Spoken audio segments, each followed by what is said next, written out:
go ahead and start TikTok now in three, two, one. What up, folks? Once again, it is indeed your boy Tim, the handsome liberal.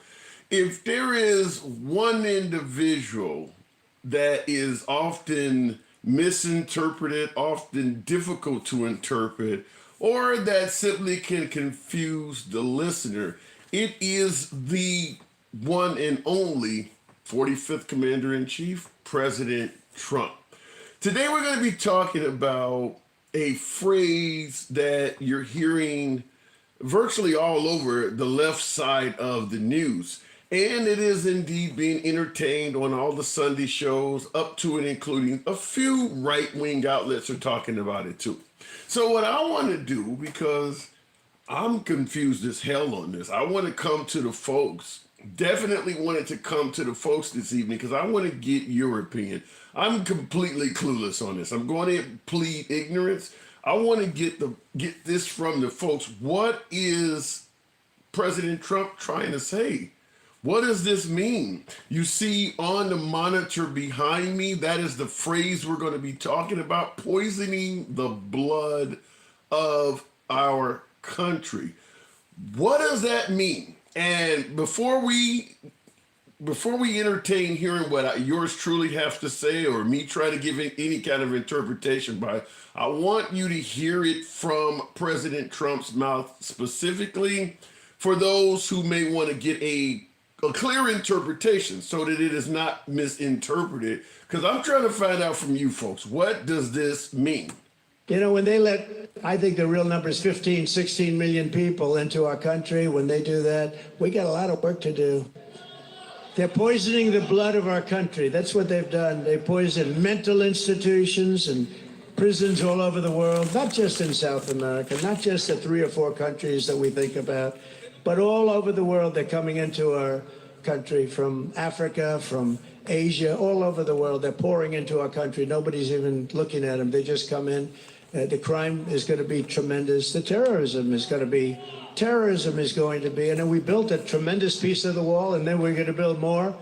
And the election was rigged, and we didn't do it, but I figured they'd just throw it up. Would have taken 3 weeks. It was all built. It was all ready to be just hoisted up. The exact wall that the Border Patrol, who are incredible, Brandon, Judd, and all of the people at Border Patrol, that's exactly what they designed. They had the anti-climb bars. They had everything.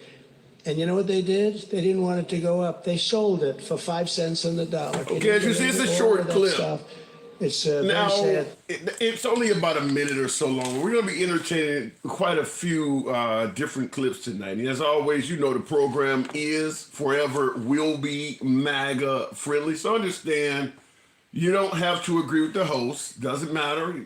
We're all about free speech here. But I'm just doing this late night live because I'm clueless. What does he mean by poisoning the blood of our country? Yes, I am live, Cheeky Chops. What does it mean, poisoning the blood of our country?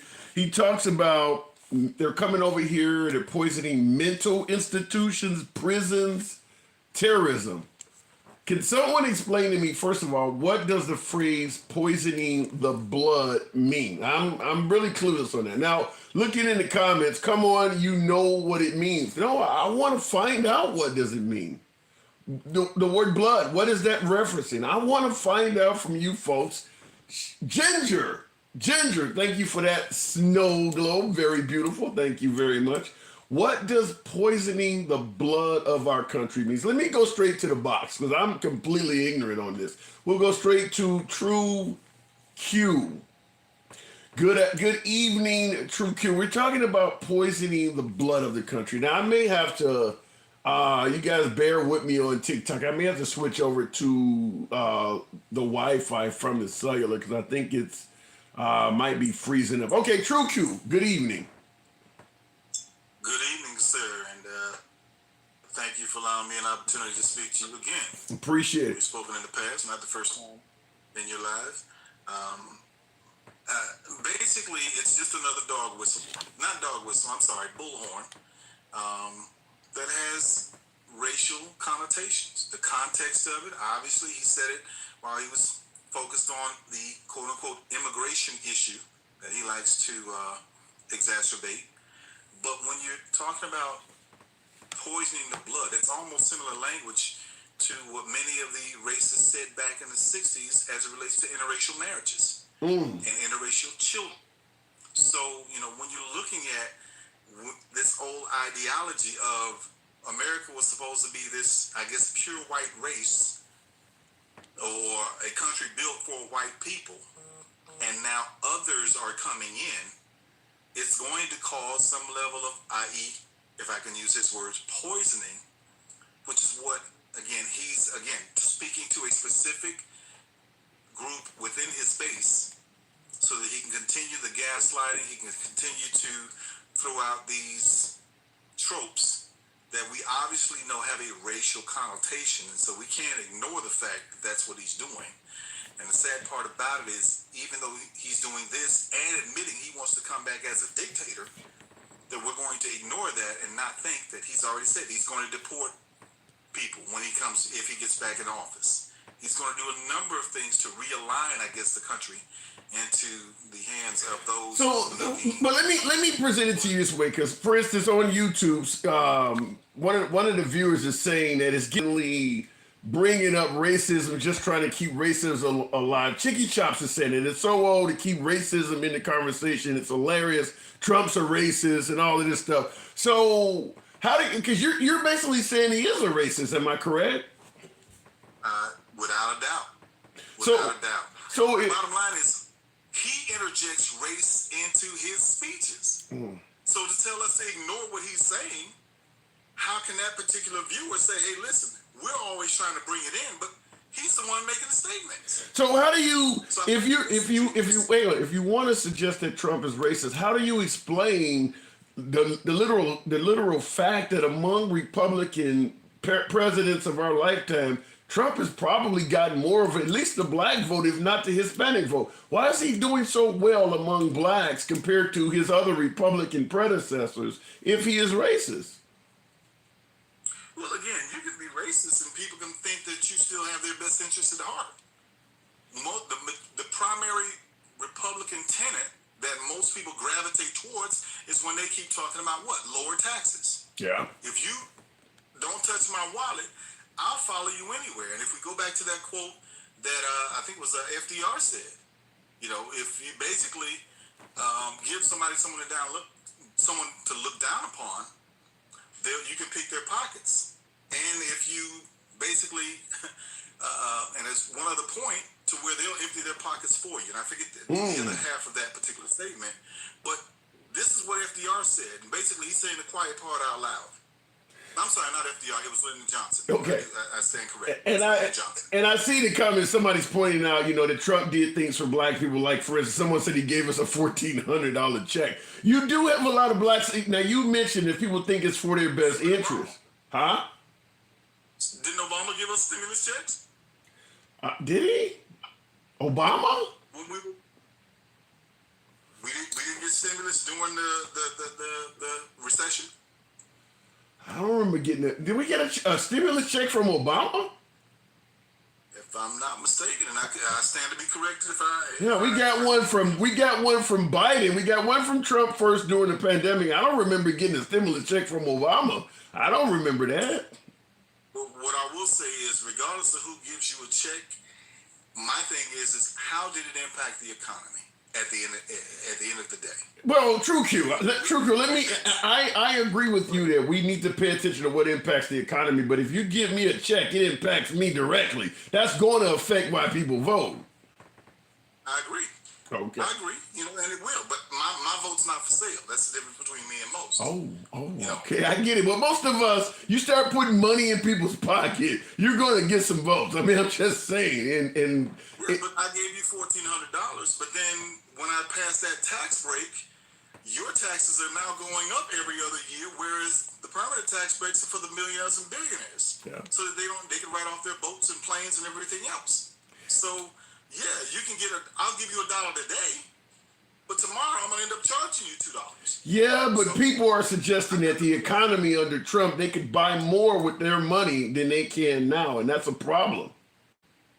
Well, I mean, Trump inherited an economy. You can't tell me what economic policy did he pass that kept his economy going in the right trajectory. We do know that his bungling of the pandemic allowed all of those gains to be lost. Yeah. Well, I will say this. Now, I'm not here to pretend like Trump handled the pandemic well at all, but in regards to him inheriting a good economy, if he kept the economy good, and he absolutely did right up to the pandemic, he gets credit for that. I mean, regardless of what he inherited, he didn't ruin it. Because if he had ruined it, we'd be criticizing the hell out of him, right? Yeah, but understand, that economy was moving forward based on Obama policies, not his. So all you have to do is just keep the car on the road. But does he get any credit for keeping it going? Well, if he had kept it going, yes. But you know, if he had not thrown away the pandemic playbook and utilized what could have help him not destroy his own economy, then we wouldn't be having this conversation, and he would probably have gotten a second term. All right, fair enough. So at the end of the day, this poisoning the blood of our country qualifies in your opinion as a racist statement. Without question. All right, fair enough. Appreciate you coming in, True Q. I'm going to play a clip I would love for you to listen to once I drop you out that probably falls in line with what you were saying, but I do appreciate you coming in. Thanks, boss. Absolute. Now, I'll go right back to the box. I do appreciate you guys tapping the screen. Get your boy up to around 10,000. This is an unusual late night live. I don't do a lot of late night lives, but this blood of our country kind of baffled me, so to speak. I want to hear from some supporters of the former president or of number 45 as well, which, you know, my primary audience is MAGA. That's what I tend to favor in terms of these programs. But I want you to hear another clip before we go back to the box, because obviously this has made the newswire in quite a few places. Now, I'm going to play something that I assume some folks are going to automatically criticize. I get it, but I want you to hear it if I can actually find it here, because this is the one and only. You know when I say this name where this is going. Nevertheless, I'm going to say it anyway. This is Chris Christie is explaining, and I want you to hear what he has to say. Now, I know you already know where Chris Christie is likely to take it, but hear it out. They poison mental institutions and prisons all over the world, not just in South America, not just the 3 or 4 countries that we think about, but all over the world. They're coming into our country from Africa, from Asia, all over the world. They're pouring into our country. South America, Africa, Asia, immigrants poisoning the blood of our country. The words of the leading Republican presidential candidate. Your response? He's disgusting. And what he's doing is dog whistling to Americans who feel absolutely under stress and strain from the economy and from the conflicts around the world. And he's dog whistling it to blame it on people from areas that don't look like us. And look, Jake, the other problem with this is the Republicans who are saying this is okay. Almost 100 members of Congress who have endorsed him. Nikki Haley, who this week said he is fit to be president. You're telling me that someone who says that immigrants are poisoning the blood of this country, someone who says Vladimir Putin is a character witness, is fit to be president of the United States, was the right president at the right time? Nikki Haley should be ashamed of herself. Now, in the comments, I see Nick says we can vote for Trump or we can vote for our nation's destruction. But what about what Chris Christie is stating here? That he's taking us down a deep, dark path, and we're going to entertain a few more clips, but before I go there, we're going to go and discuss this with a few folks, because I'm still trying to figure out what the hell was being said by President Trump. But folks with the likes of Chris Christie stating that this is taking us to 1930s Germany, he does go on to say that. I want to hear from you folks, particularly someone who may favor what President Trump stated. As you've seen Chris Christie saying that most Republicans think this is okay. So I want to hear from you folks. What exactly did he mean? Poisoning the blood of our nation. What exactly does that mean to you? Going to the box, so go straight to Frank Nitti. Poisoning the blood of this country. What does that mean? Is it confusing at all? Is it straightforward? Is it a dog whistle? Why would he say it? And to some degree, who is he saying it to?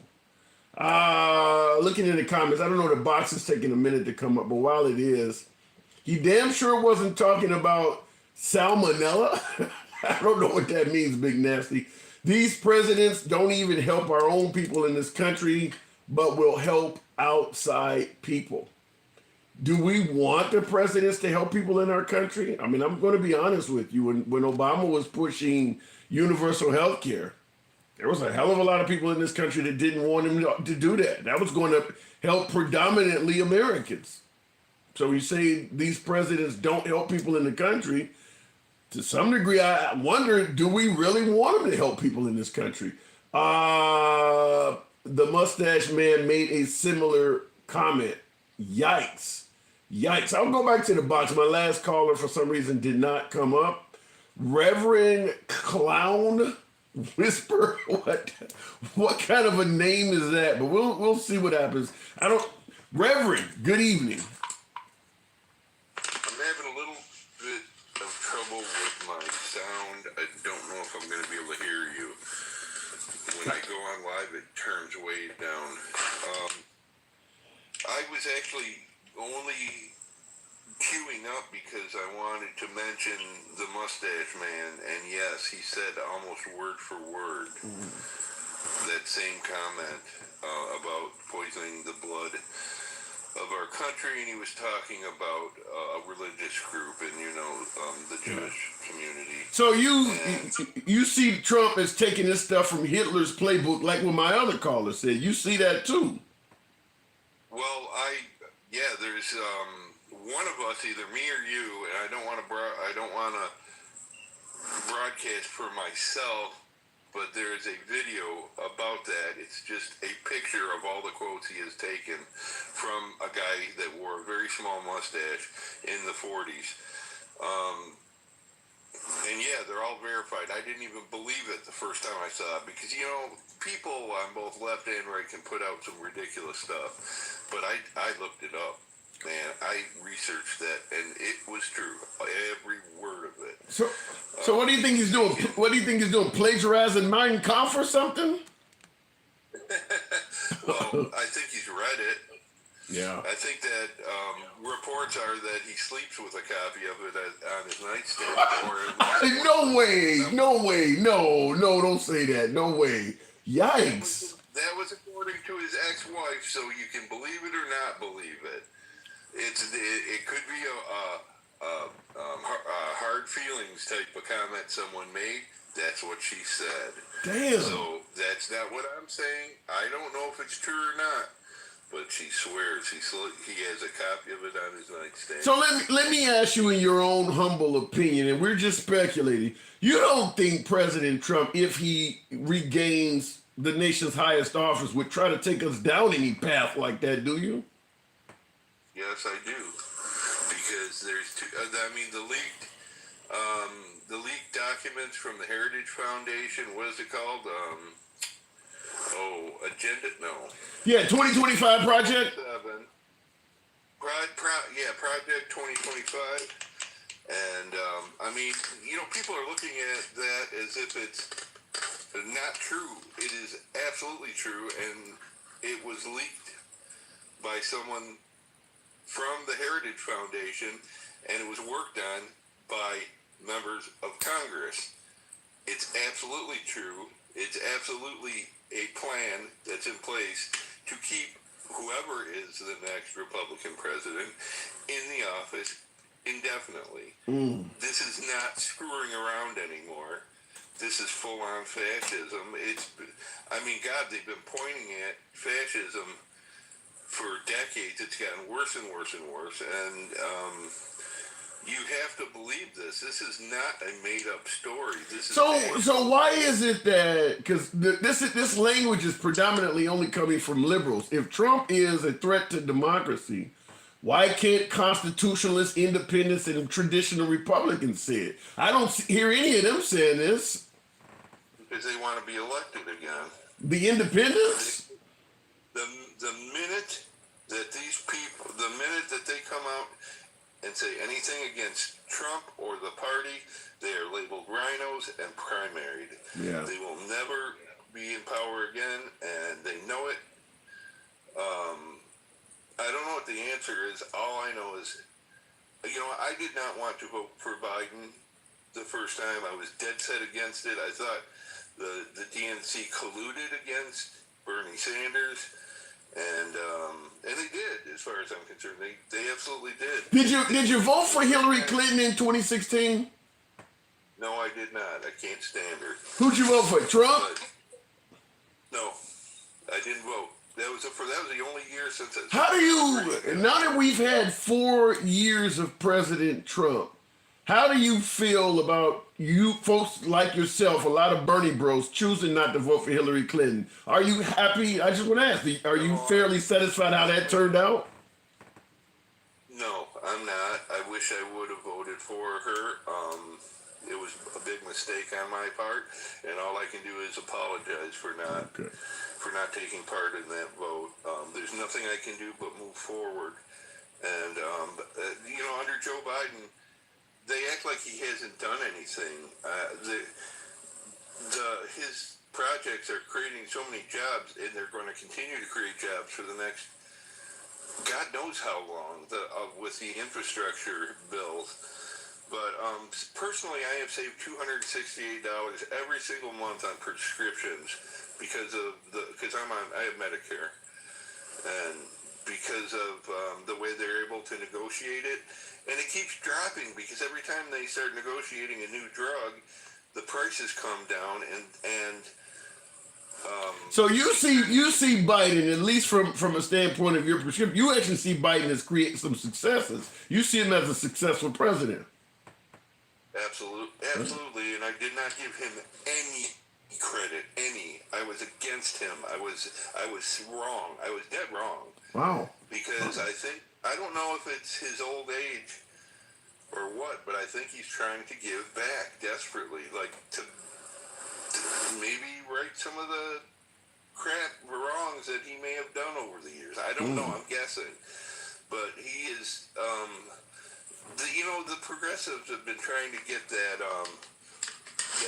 bill into even being heard in front of Congress for 15 years regarding the Medicare negotiation for prescription drug policy. And they haven't had any support, but he helped it get pushed. Well, it's interesting you're touting these things you feel Biden has accomplished, because the progressive still is not giving that man any love as we speak. I gotta move it on, but yeah, they're not showing him any love even right now. They're not. They are not, and there's a lot of things he hasn't done. He separated those two bills. I'm drawing a blank. The bill that would have done all the progressive agenda from what was it? Well, you got to understand, Biden is trying to be somewhat middle of the road, with the exception of MAGA. He's not reaching out to MAGA, but he's trying to work with traditional Republicans. So you can't go too progressive if you're trying to include the whole of the country. That's why he's not really giving the progressives what they want. I understand that, and that's exactly why he has Republicans working with him, and he's able to pass some things because he is reaching across the aisle, and successfully. So he's got a lot of friends in Washington. He knows a lot of people, and he's. Unless they are going to vote quietly. I don't know if he has a lot of friends on the other side of the aisle at this point, but I do got to move it on, Reverend. Appreciate you coming in. Absolutely, you too. All right, appreciate it. Now, I want you guys to hear something. I'm going to ask that you tap the screen again. Like I said, the program is tailored towards MAGA. I'm not getting a lot of right-wing guests tonight, but understand that is my preferred guest. MAGA are the preferred guest. You know how it is. The program will be MAGA friendly. I want you to hear a clip. I do appreciate you folks tapping the screen. It does help out the algorithm and brings in more MAGA. I want you to hear this clip because I've seen folks on the YouTube side of the hour and in the comments here on TikTok, suggesting that it is liberals constantly accusing this guy of, being everything from racist to being Hitler-like. This is a clip from ABC News, Australia. So this is not even in the country. This is being played by a different country. It's only maybe 30 seconds long or so, but this is not even Americans discussing this. And I want you to hear their take on it. ABC Listen, podcasts, radio, news, music, and more. Hi, I'm Sam Hawley, coming to you from Gadigal Land. This is ABC News Daily.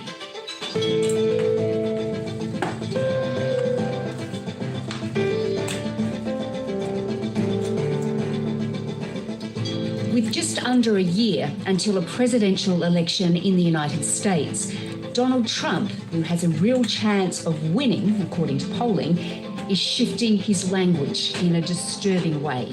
During a rally this month, the former US leader used rhetoric reminiscent of the Nazis, calling his domestic opponents and critics vermin. Today, a historian of American political language, Dr. Jennifer Machia, on how Trump uses language to whip up support. Now, I'm not going to go into the person that's doing the analysis on President Trump, but I just want to point that out because folks are suggesting it's just liberals that are going apeshit on Trump, and it's liberals that can't, Trump derangement syndrome. Listen, folks, for these individuals who often state, well, Trump is highly respected around the world, that's coming out of Australia. That's not even here. And they're claiming that they can hear rhetoric in his language. Now, if you don't think it's, reminiscent of Nazi Germany, fine, you have that right to have that opinion. But understand that is coming from someone that is not even in the nation that is hearing this language. And by the way, notice in that clip, they're referring to his comment of referring to immigrants as vermin. They haven't even gotten to the poison in the blood of our country. That he hadn't even said that yet.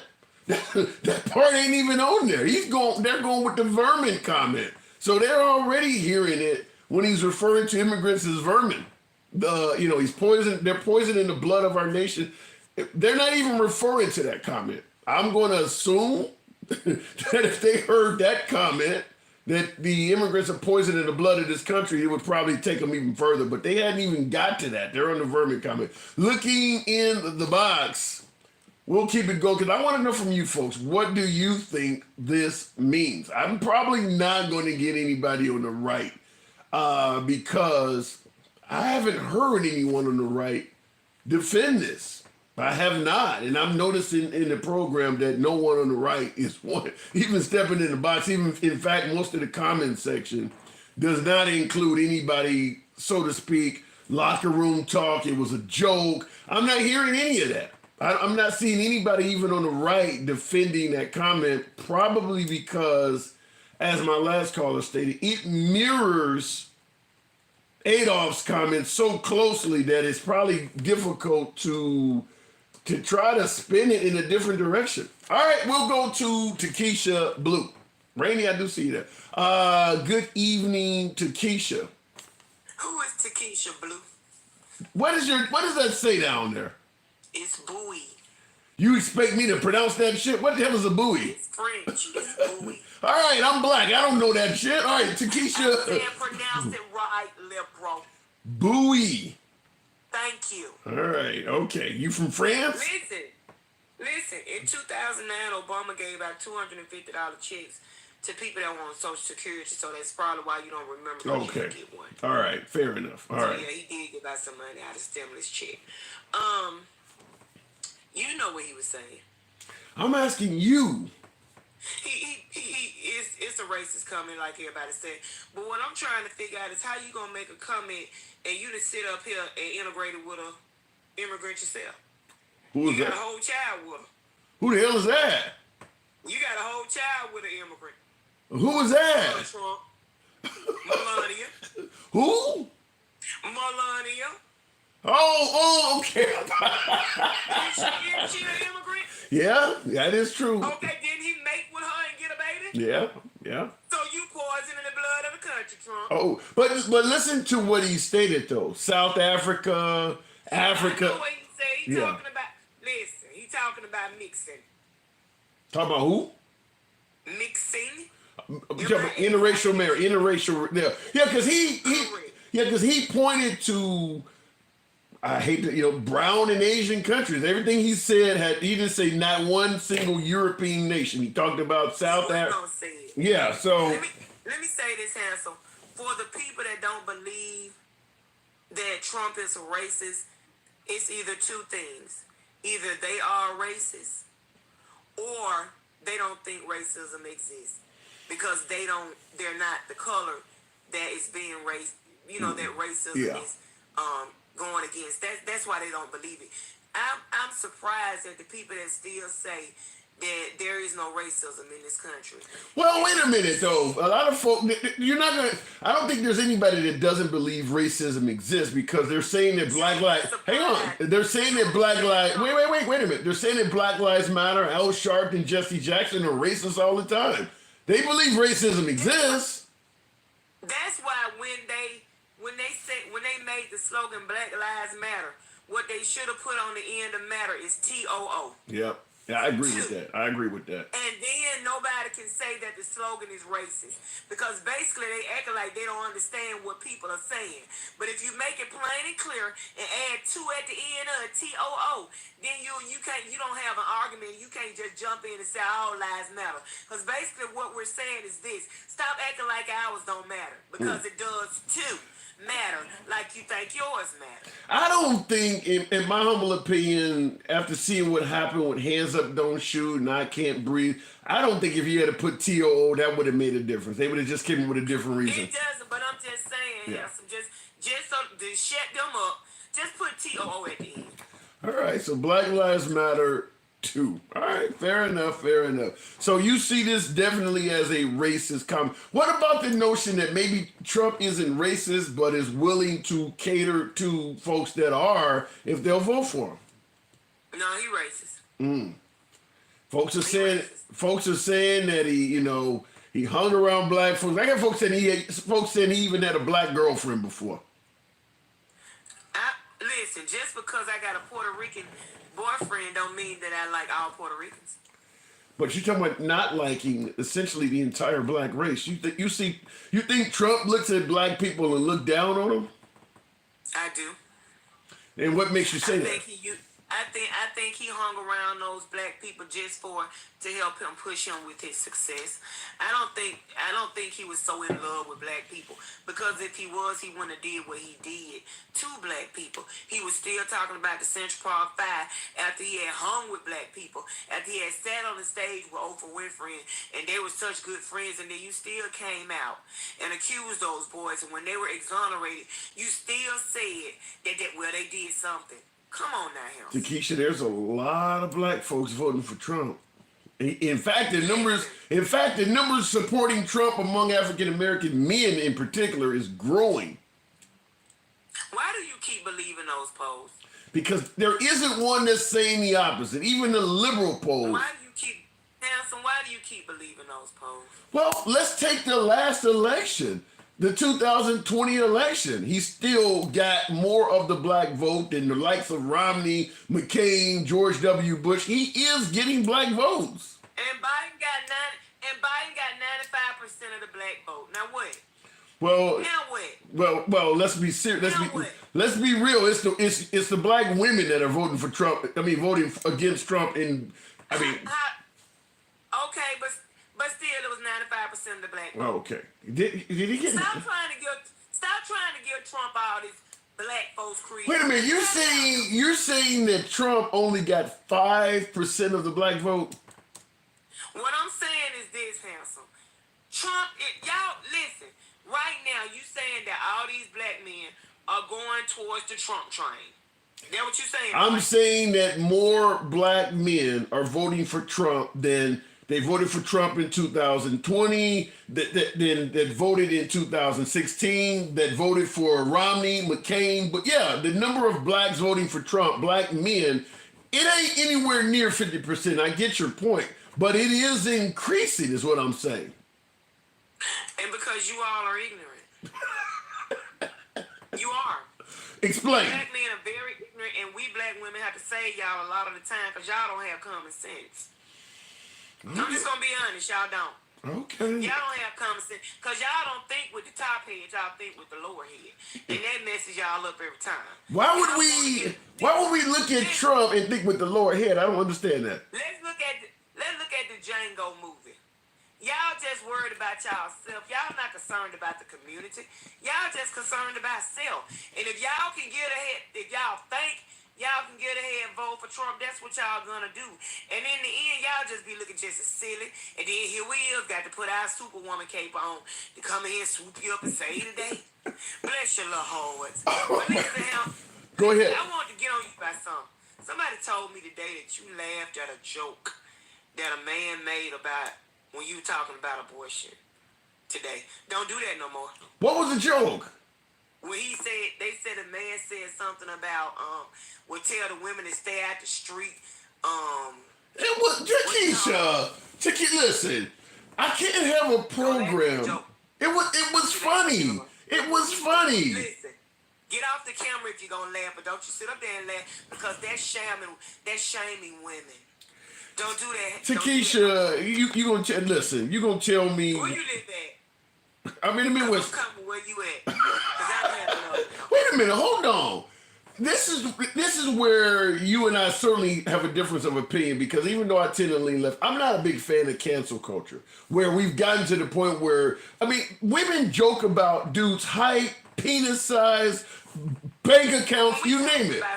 But when it's an issue as great as our rights as women, there's nothing funny about it. Takesha, anytime you're joking at somebody's expense, it's not funny to the other person. And we joke about men all the time. If the guy can't get his shit up, people joke about it. That's not funny. People joke about that all the time. Are women off limits? Where you live at, handsome? I'm in the Midwest right now. Okay, when we get offline, I'm gonna inbox you. You tell me where you stay. I'm getting a ticket and I'm coming straight to you. And we gonna get on live together and they gonna see me whoop you because I done had just about enough of you. You're hard-headed and you just want to do what you want to do. And I'm gonna put a stop to it. But what if you whooping me and I like it? What if I like it? Now you know what? Take your time. Take your time. Take your time. I'm not finna play with you tonight. All right, you can play with me when you come out here. We'll play together, all right? You're so crazy. All right. Well, don't be. You ain't never seen a guy naked with a Lego set. Some people like to play. I appreciate you coming on. You know it. See ya. Appreciate it. All right, moving on with the program.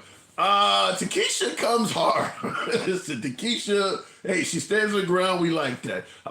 If you see a gray BMW, just jump in, says Andy. Oh my God. Takesha 2024 says the white handsome. Love the name. Now on YouTube, Takesha was not exactly the hero. Chicky Chops was all over the intelligence of these people. She says black people, like she expects her color to all think the same. Yikes. That was on Fox News. All right, Takesha, the name says it all. Cheeky Chops, talking about YouTube. The program is simultaneously being ran on YouTube. So if anybody want to talk to Cheeky Chops, he's in the comment section on YouTube. But the statement that Takesha's name says it all. Cheeky Chops, elaborate on that. I don't know what you're trying to say there. Looking in the comments, well, you have to know where your no class having viewers are, says Andy. Elaborate, let your boy know. Tap the screen.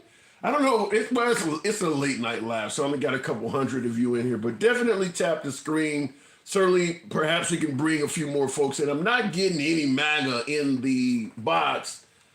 I understand why. The comment is not the best, but we'll keep it going, or better yet, the topic is not a fan favorite of folks on the right.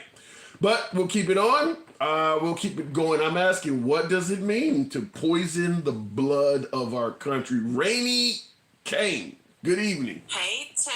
Can you hear me? Loud and clear. Okay, great. Thank you, Andy. I agree with the newscaster's proposition or her point of view on the vermin as well. So it's all the same. And let me tell you this: I personally don't think Donald Trump is a racist. I think Donald Trump's an opportunist. And he understands his base is a bunch of racists, and that's what they like. They want to hear him say crazy shit. I personally don't think he believes half the shit he says. But because he knows his base is the poorly educated, racist, bigoted losers, he says those things. That's So why- let me make sure I'm summing this up. So in other words, the Commander-in-Chief, President Trump himself, is not racist, but the overwhelming majority of the folks that are supporting him are? Absolutely. Wow. Then that's no better to some degree then. I mean, even though he may not be a racist, he's leading a bunch of them is what you're saying. Absolutely. I mean, again, he's a snake oil salesman, right? So if you live in that premise, it doesn't matter what he's selling. It doesn't matter as long as he gets a reaction. You also have to understand Donald Trump too. He feeds off of reaction of the people. That's why even when he was the president, he was doing rallies once a week because he needs people to love him and to cheer for him. He needs that. Well, I'll tell you, I've said this before, that if President Biden was holding such a rally schedule like Trump, it would probably benefit him. I mean, the fact is, Trump's rallies are benefiting him. His support is pretty damn strong. But that's the problem.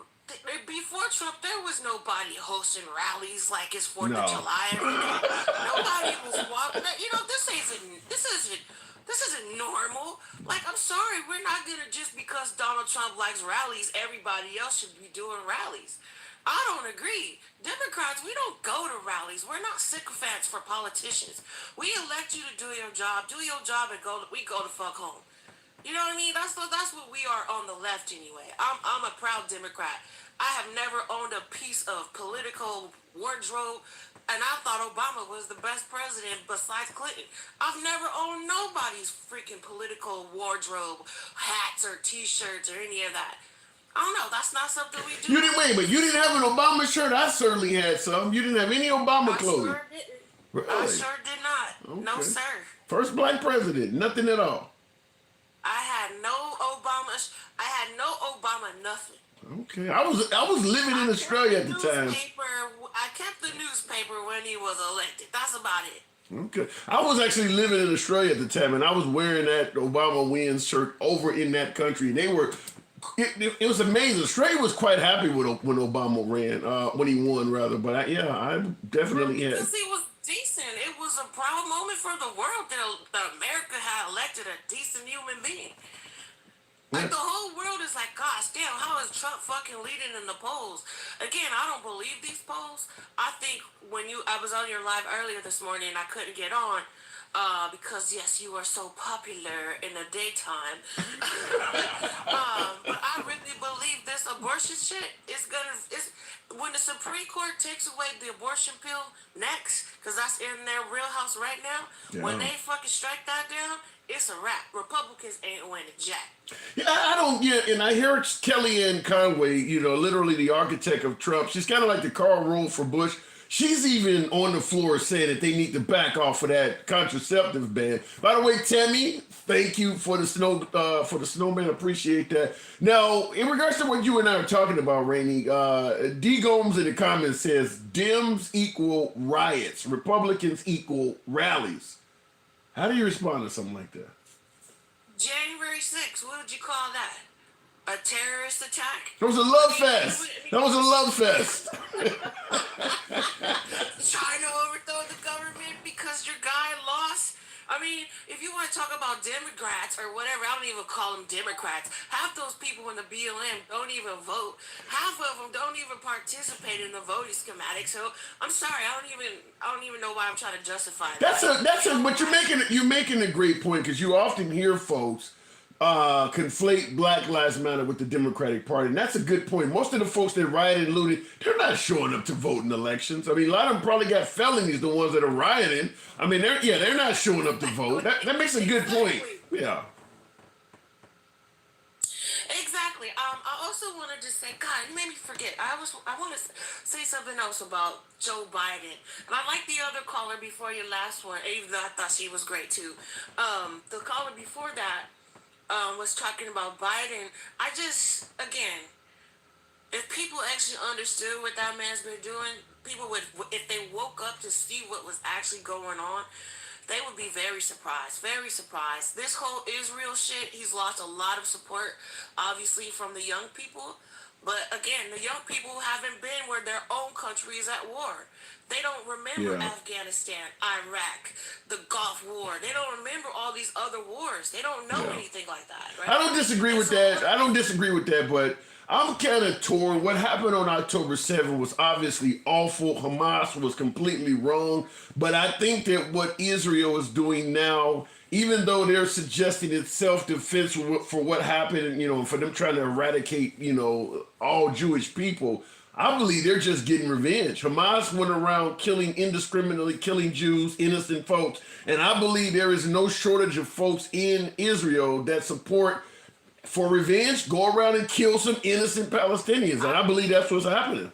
That's what they need to understand. Your country did the same thing after 9/11. Yep. Your country, our president lied and told us there was weapons of mass destruction, and we went into the wrong country and unalived millions of people. So you want to talk about a genocide? The United States have done lots of genocide around the world. So I digress. I just wanted to say that. I didn't want to get into that topic, but I think, again, the young people are misguided. I mean, it's like people didn't learn their lesson from 2016. When you didn't vote for Hillary, then we got fucking 45. And now women lost their rights to vote. I mean, their rights to their bodily autonomy. Affirmative action is fucking wiped away. I mean, what's next, people? Well, I will say this. You mentioned that the Democrats don't do rallies like Republicans, or they don't get involved with politicians and things like this. There's a hell of a lot of Hollywood, everybody from rap artists to Taylor Swift strongly support the Democratic camp.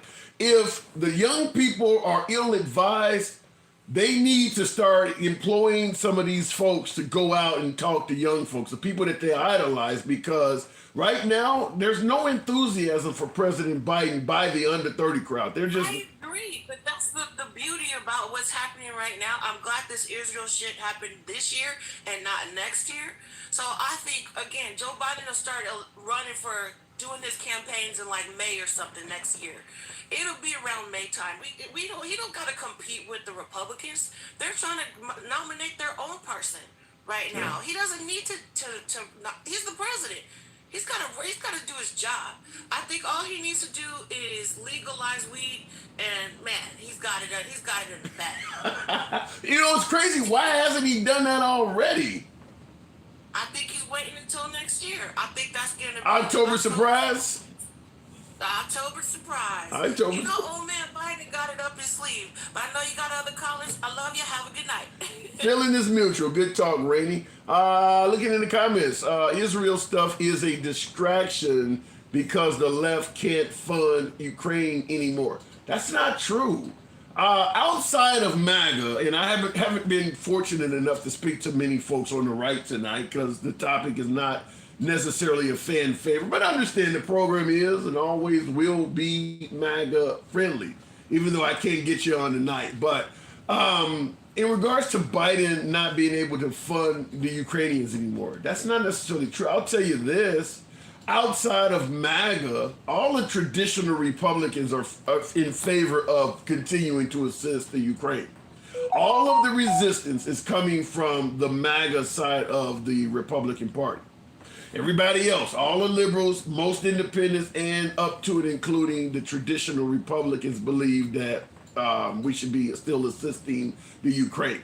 I think that when they had all of those folks on stage at the Republican debate, I think the first or second one, they were asked, do they support funding the Ukraine because Trump does it? I know Nikki Haley was in favor of it. I think Tim Scott was in favor of it.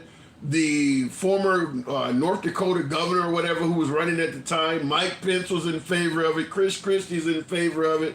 Ron DeSantis was playing flaky because Ron DeSantis has been probably out of all of them trying to cater to MAGA. I think now he's realizing that is not going to happen. So now he's making videos suggesting that Trump is going to lie and say the election is stolen if he doesn't win. Ron DeSantis is now starting to speak out against Trump, but I believe that he simply waited too long. I don't know how you can run against an opposing candidate without talking about the candidate. I don't know how you can do that, but most of those Republicans that are running for office are trying to do just that. Not to mention, Trump is talking about them. How do you run against a guy without talking about the man when he's 40, 50 points ahead of you? He's the subject of all the conversation, and you're trying to tiptoe over him. But meanwhile, he's on TV talking about you negatively without any type of hesitation at all. I don't understand it. Looking in the comments, appreciate you folks that aren't tapping the screen. We can bring a few more MAGA to the program, but I don't think anyone's going to want to get in the box simply because the topic is so difficult to defend. When Trump stated that immigrants, illegal immigrants, I'm assuming, but he said the word immigrants. He didn't put illegal before, but he said immigrants are poisoning the blood of our country. The statement is, I'm going to be willing to admit it's a fairly difficult statement to defend. So very similar to what happened with Kate Cox, 31-year-old Kate Cox down in Texas, where she wanted to have an abortion because the child inside of her was going to die and her life was at risk. And Texas was taking her to court in winning. I did a show on that a few days ago. Not a lot of folks on the right got into the box. In fact, people were in the comments, this is a terrible subject, a terrible topic, move on. Some things are just difficult to defend. Same thing with the liberals. You got Harvard employees having a hard time stating that it's wrong to call for the eradication of Jewish people. There's no defense for that. Some things are hard to defend. Looking in the box, we'll keep it moving. Mr. Greenland has been in it for a while. I do appreciate that. We'll go straight to Greenland. Good evening. Now, you're in Greenland, right? Yes, I live in Greenland. Okay. Have you heard the statement that we're talking about from President Trump? Yes, I have. How did you take it? In being in Greenland, how did you take that statement? I mean, it's so easy to see if you know history of what Trump is talking about. He's imitating the master's man. So you see it as a tribute to Nazi Germany as well. Yes, it's so obvious to see it, and it's so dangerous for America and for the world that most of Americans don't want to see what's happening. I think it's because of desensitizing all of the things to what Trump has said in the past. Everybody has heard it, seen it, and maybe tasted for so long, nobody really realized what's really going on with the Republican Party. It's crazy that you're even aware of this in Greenland. Now, I don't know anything about the history of your nation. Did you guys have any issues with Germany during World War II? Were you guys involved in that? No, Greenland never have been in a war in history. Too fucking cold, huh? Ain't nobody trying to take a block of ice, huh? All right, well, then you guys are safe. Never been in a war in history, huh? Yeah, that's why Greenland is the greatest country in the world. Yeah. Well, but are you in, because it's December right now, does it even get daylight there? Not in winter, not in the North Greenland. In South Greenland does get sun. For how long during the day? Oh, the South Greenland, if you think about the way South Greenland, it's the same longitude as Oslo in Scandinavia and almost south of Maine. That's pretty damn cold south of Maine. But but in the northern portion of your country, it does not get daylight at all during the wintertime. Yeah, but it's not dark all the time. It's the same concept of if I shine a torch at you, that's the sun. But if I shine next to you, we still get the sunlight. Some part of the day. Yeah, but you just said during the winter in northern Greenland, it does not get daylight at all. No, the sun doesn't come up. Yeah. We do get daylight. Okay, so you get a sunset all day long, and then toward the evening it goes you get a sunrise, but it never completely comes up. Then it sets again. Yeah. Damn. Good thing you guys don't have guns. Somebody might actually shoot themselves. That's got to be depressing, man. We do have guns, but we do not have handguns. Okay. All right. Okay. Fair enough. Well, I can see why you've never been at war. I don't think that's worth conquering. That would suck. That's got to be depressing, though, not to have any daylight in northern Greenland. No, it's I think the difference. It can be hard for some people, but I've been living here all my life, so I'm used to it. And especially during Christmas time, like right now, it feels like Christmas. Well, yeah. It feels like Christmas in the middle of July there, though, don't it? No. Okay. I got to assume that the white people there are very white.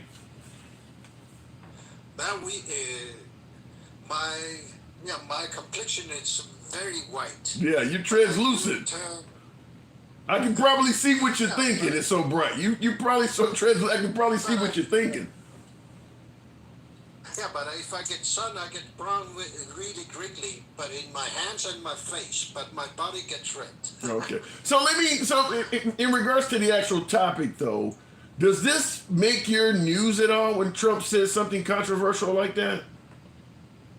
Now, not often, but every time we do follow what's going on in America, because America has a huge influence around the world. Yeah. And what America does happens, always have influence everywhere in the world, especially also in Greenland, especially when it's about politics. Okay.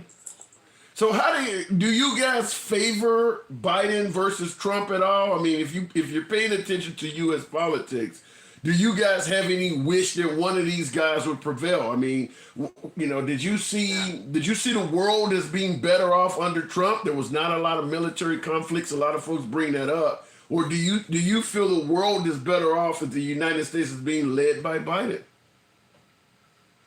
Well, for sure, Biden is so much better than Trump, and Trump was so dangerous for the world's safety and democracy around the world. And it's the economy of the world is suffered under Trump. Why do you believe Trump is dangerous for just simply the harmony of the planet? What makes you think that? It's when America supports democracy and to be the safety of the Western world, is the safety net everybody needs. But when Trump was there, he almost make America come out of NATO, and that's so dangerous for the rest of the world, including for America. Yeah. I gotta say, that's actually probably hitting closer to home, because now I see in Chicky Chops is talking about the grocery market, $100, but yeah, certainly if you're in Europe and the American president is talking about taking the strongest member of NATO out of NATO and breaking it up, that's got to hit home, because that's going to affect you guys directly. Certainly with Russia encroaching on Ukraine and potentially threatening other nations. Yeah, I could certainly see where you would have some concern when he's talking about getting out of NATO. Yeah, that for sure. But if America goes out of NATO, then America will have to give up their military bases in Greenland, and Russia will come. Oh, so there are U.S. military. I didn't know that. There are U.S. military bases in Greenland. There were 3 ones for a long time, but right now there's only one. It's called Thule Air Force Base. Okay. Well, we tend to like to be near our enemies. Keep your enemies close. And America, I think just about every country that we consider as an adversary, we have, assets surrounding that country, whether it's China, whether it's Russia, whether it's, several countries in the Middle East. We do have assets, bases surrounding every country that we're an adversary with. So I assume Greenland would probably be a perfect place. How far are you guys from Russia? I'm not looking at a map right now. And when you look at a flat map, Greenland is always overinflated because of the curvature of the earth and trying to draw it on a flat map. But how far are you from Russia? About 2,500 kilometers. So that's I'm what not about sure what, how about 1,200 far miles, I it's think. miles. It's about 1,200. I think 1,000 kilometers is around 600 miles or so. So about 1,200 miles, which is not far for today's technology. That's not very far at all. All right, fair enough. Well, I think that I'm curious to see anyone else that's on an international stage that favors Trump over Biden, because you heard the clip I played out of Australia. You're in Greenland, so I don't think I've heard of anyone that's overseas that tend to favor. Well, I take that back. There was a caller that called in once. I think she was in Moldova or one of the eastern former Soviet bloc countries, and she was a strong Trump fan. She used to call into the program regularly, probably about 6 months or so ago. But yeah, most of the folks I talk to, yeah, they do favor Biden over Trump. But Greenland, good to have you on, because you and I haven't talked in a while. Yes. I've been watching, but I haven't really come in to talk. But I've been watching you for some time. All right. Well, I do appreciate you coming in. You know what I got to do. But yeah, anytime, man, come on back through.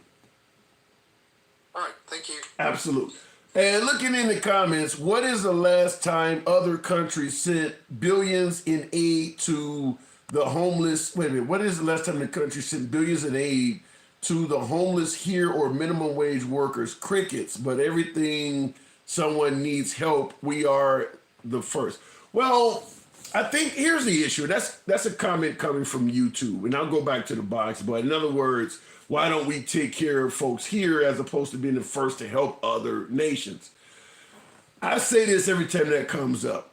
There's no benefit to helping the poor in America, period. Because before we started helping the Ukrainians battle Russia, and that war just kicked off in February of 2022, we had homeless in America. We had kids not able to pay for lunch in schools. We had, moms complaining that they didn't get enough time off work. There was no desire to help those folks out. When Obama was trying to pass universal health care, the Ukrainians and Russians were not a problem.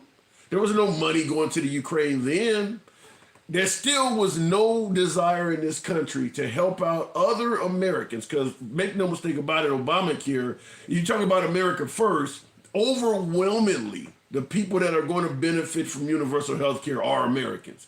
And there was a ton of resistance to universal health care in this country. Right now, you've heard a lot of folks on the left, tuition forgiveness is something they've been asking for. Once again, another program, the primary recipient of assistance with tuition assistance would be an American. So if we were all for helping out America first, we wouldn't be turning down and resisting so many different programs that would primarily help out Americans.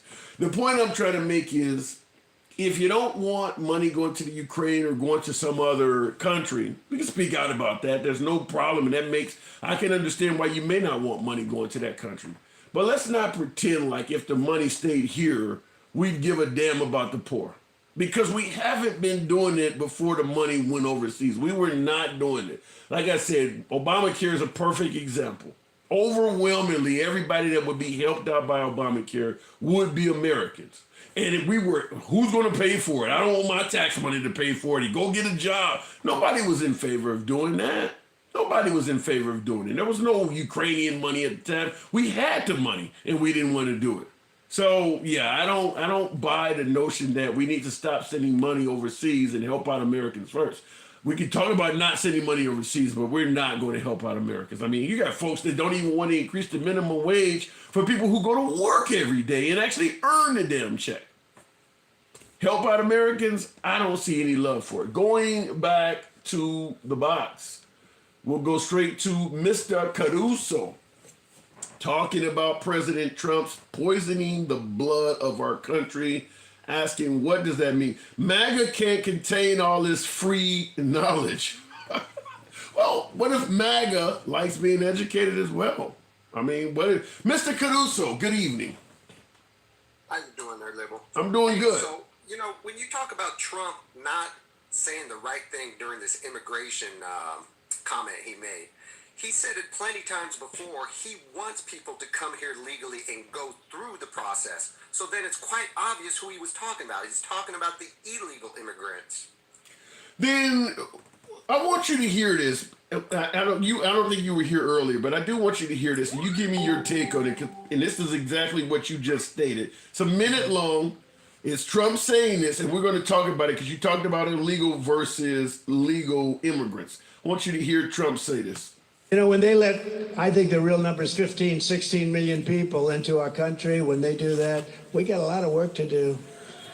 They're poisoning the blood of our country. That's what they've done. They poison mental institutions and prisons all over the world, not just in South America, not just the 3 or 4 countries that we think about, but all over the world. They're coming into our country from Africa, from Asia, all over the world. They're pouring into our country. Nobody's even looking at them. They just come in. The crime is going to be tremendous. The terrorism is going to be, and then we built a tremendous piece of the wall. And then okay, now he's talking about Africa. Do we have a bunch of African immigrants coming in this country illegally? Haven't you seen any of the footage of showing these immigrants, these illegal immigrants coming from other nations, like he just said, where you say to yourself, wow, that's a lot of men just showing up. How many consulates, how many other countries did they have to cross to get here before they claim asylum? But that's what I'm asking you, though. Is there a bunch of Africans? Because he's mentioned Asians. Are there really that many of them coming across the border? There's plenty of footage to show you that. But if you're not paying attention, of course, all you're going to do is take what he says and then portray it as him being what?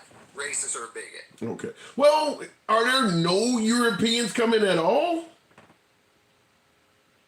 Yeah, there was some from, I believe it was Moldova that just came through. Why is he only naming Asian and brown countries then? If there are Europeans, why is that not in his speech?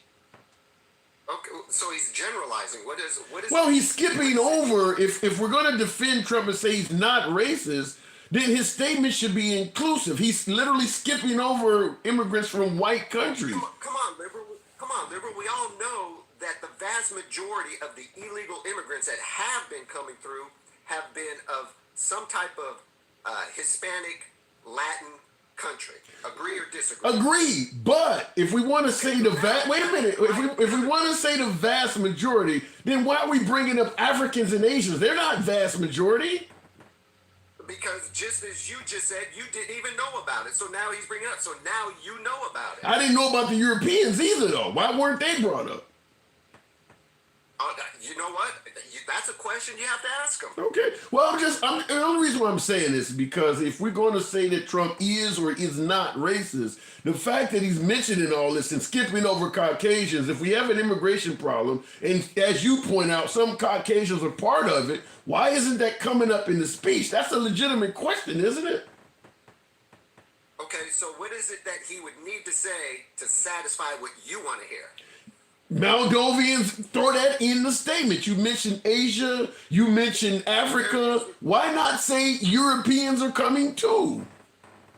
Okay, so in Africa, is it just strictly black people that are coming over from Africa? I don't know.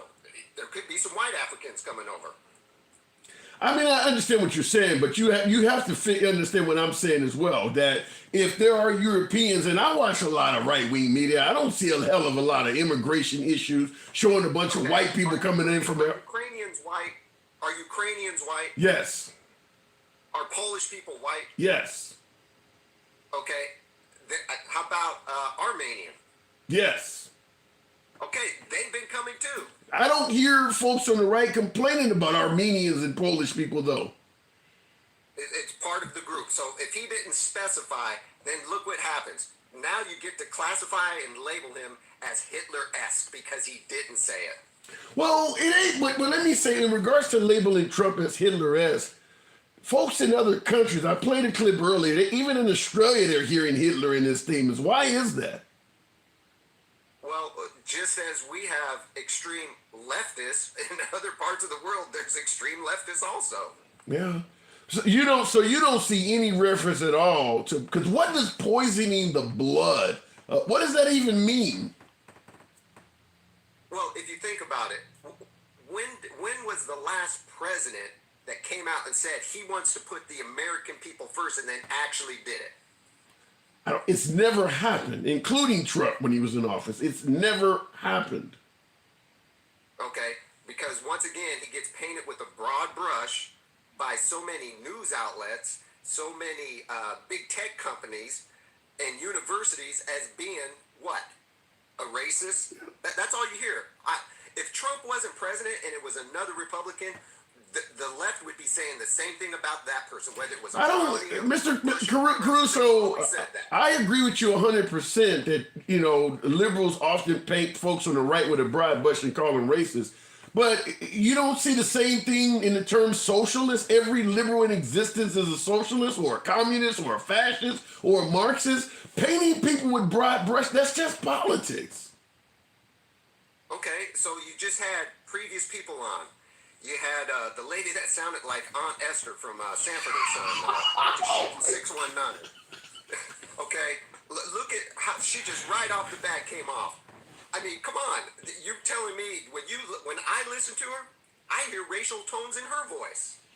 Well, I'm going to go back to what I just stated before, though.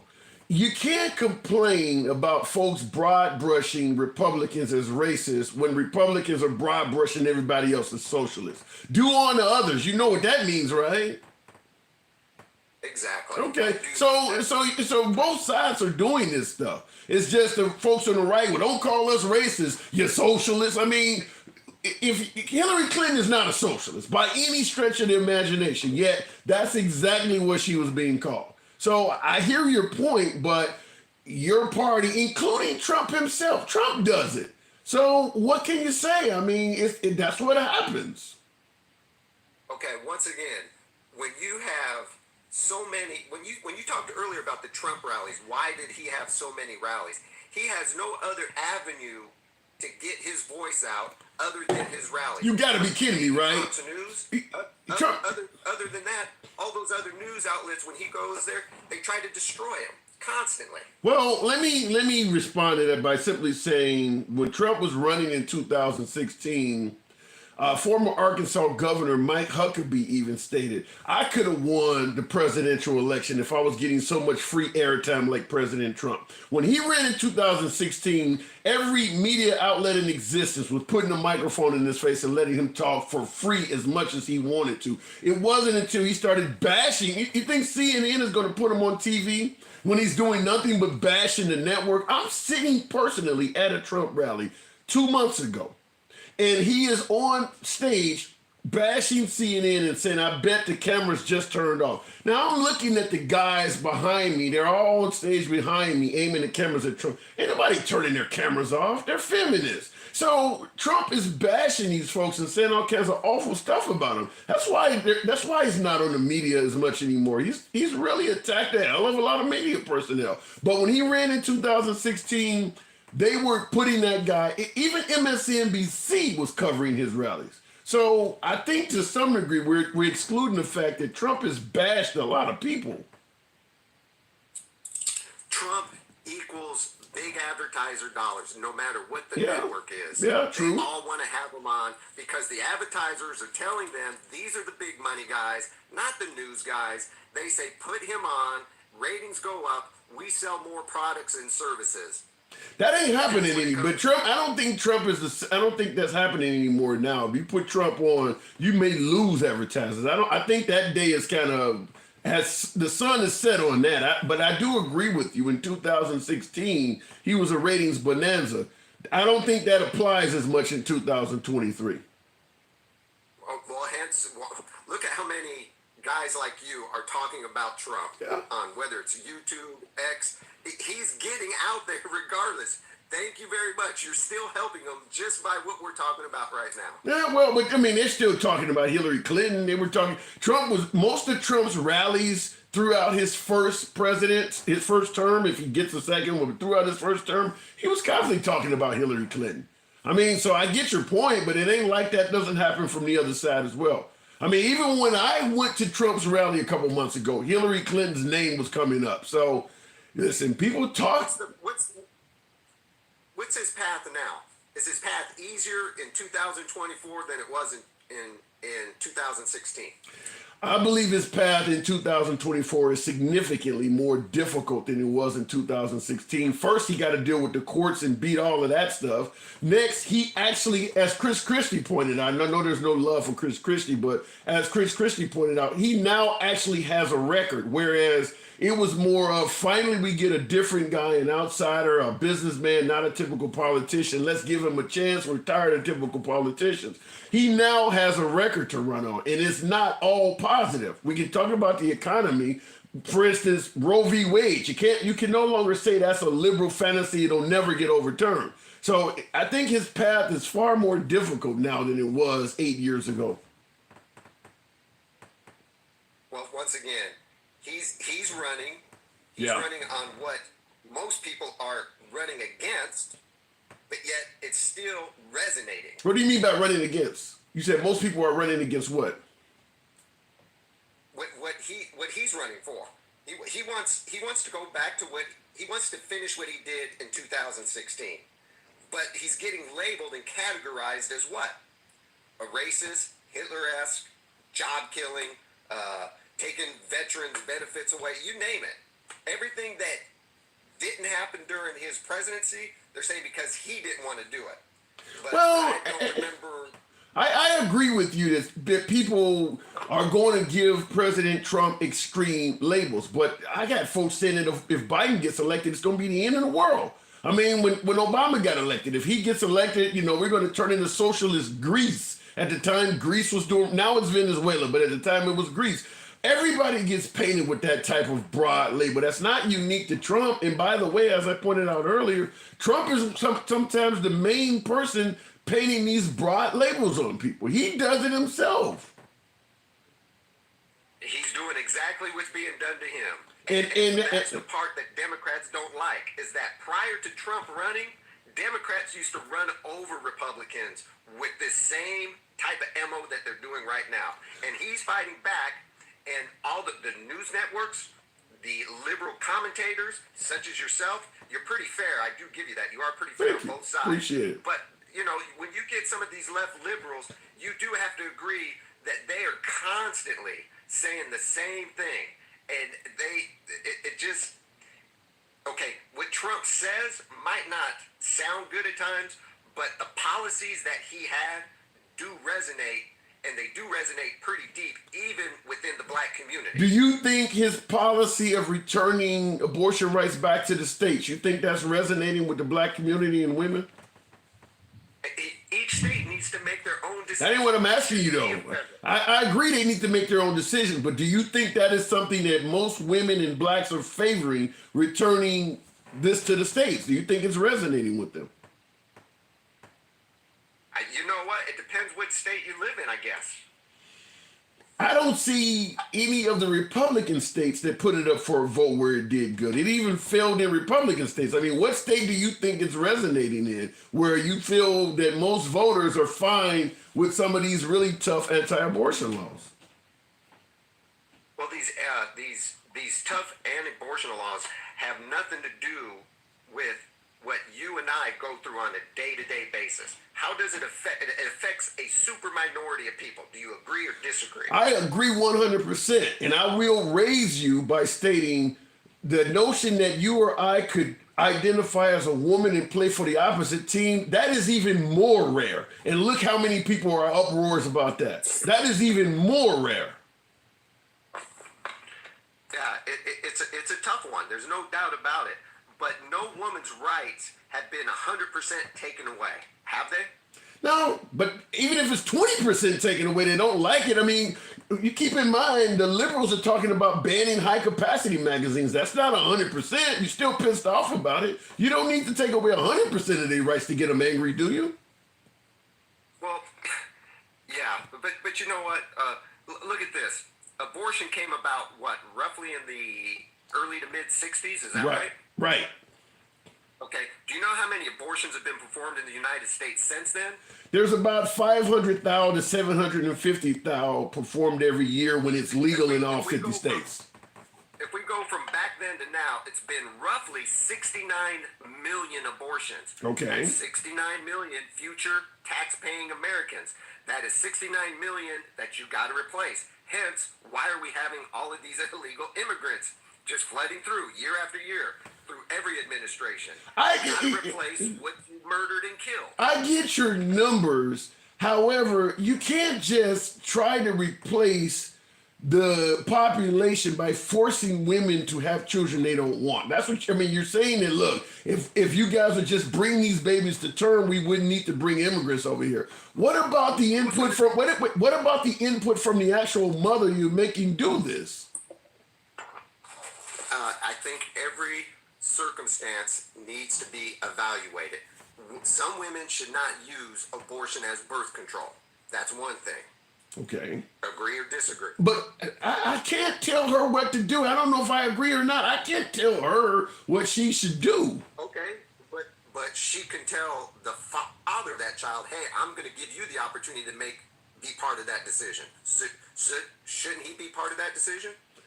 So he if might want the child. Okay, so if the woman is pregnant and the dad wants the child, now you and I both know that a mom has to behave a certain way while pregnant to essentially guarantee that the child will be born healthy. You don't want her going out and playing baseball or doing stunts and shit. You want her taking prenatals.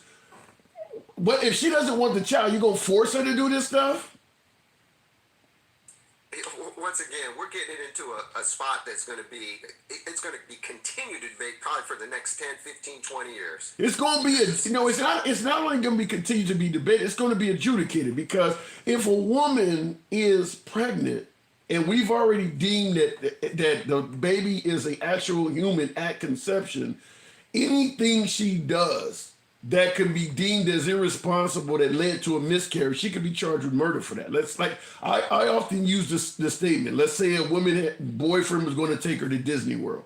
She found out she's pregnant a couple weeks before going on a trip, but she's never been there, so she goes anyway and gets on a ride and has a miscarriage. They can now say, well, look, you knew you were pregnant, you're negligent. This is the kind of stuff that's going to be happening. No, see, we're going into all these hypotheticals. You don't see any chance of that being reality. Well, you know what? Until it happens, then it'll be reality.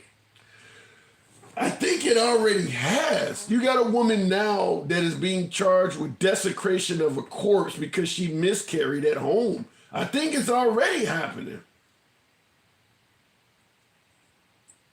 You know what? It's one of those things, once again, that women and men are going to constantly debate about, because it's the preservation of life. When do we say we preserve life? When you have life in your hand, when you actually can look at life and see it, not when it's inside of somebody. I think that's when it's going to happen. So once again, this is where we're going to disagree. When you hear a heartbeat, you're saying that's not a life. But yet you're alive with a heartbeat.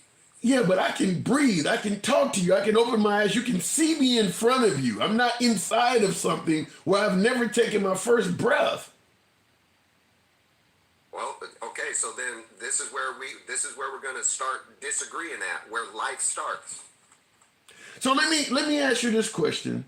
If we're going to tell women that they cannot terminate the baby that's growing inside of them and force them to carry the baby to term, are we going to help them out at all financially? Because I'm not hearing that. I'm not hearing that at all from the right. I believe there are programs out there to assist women.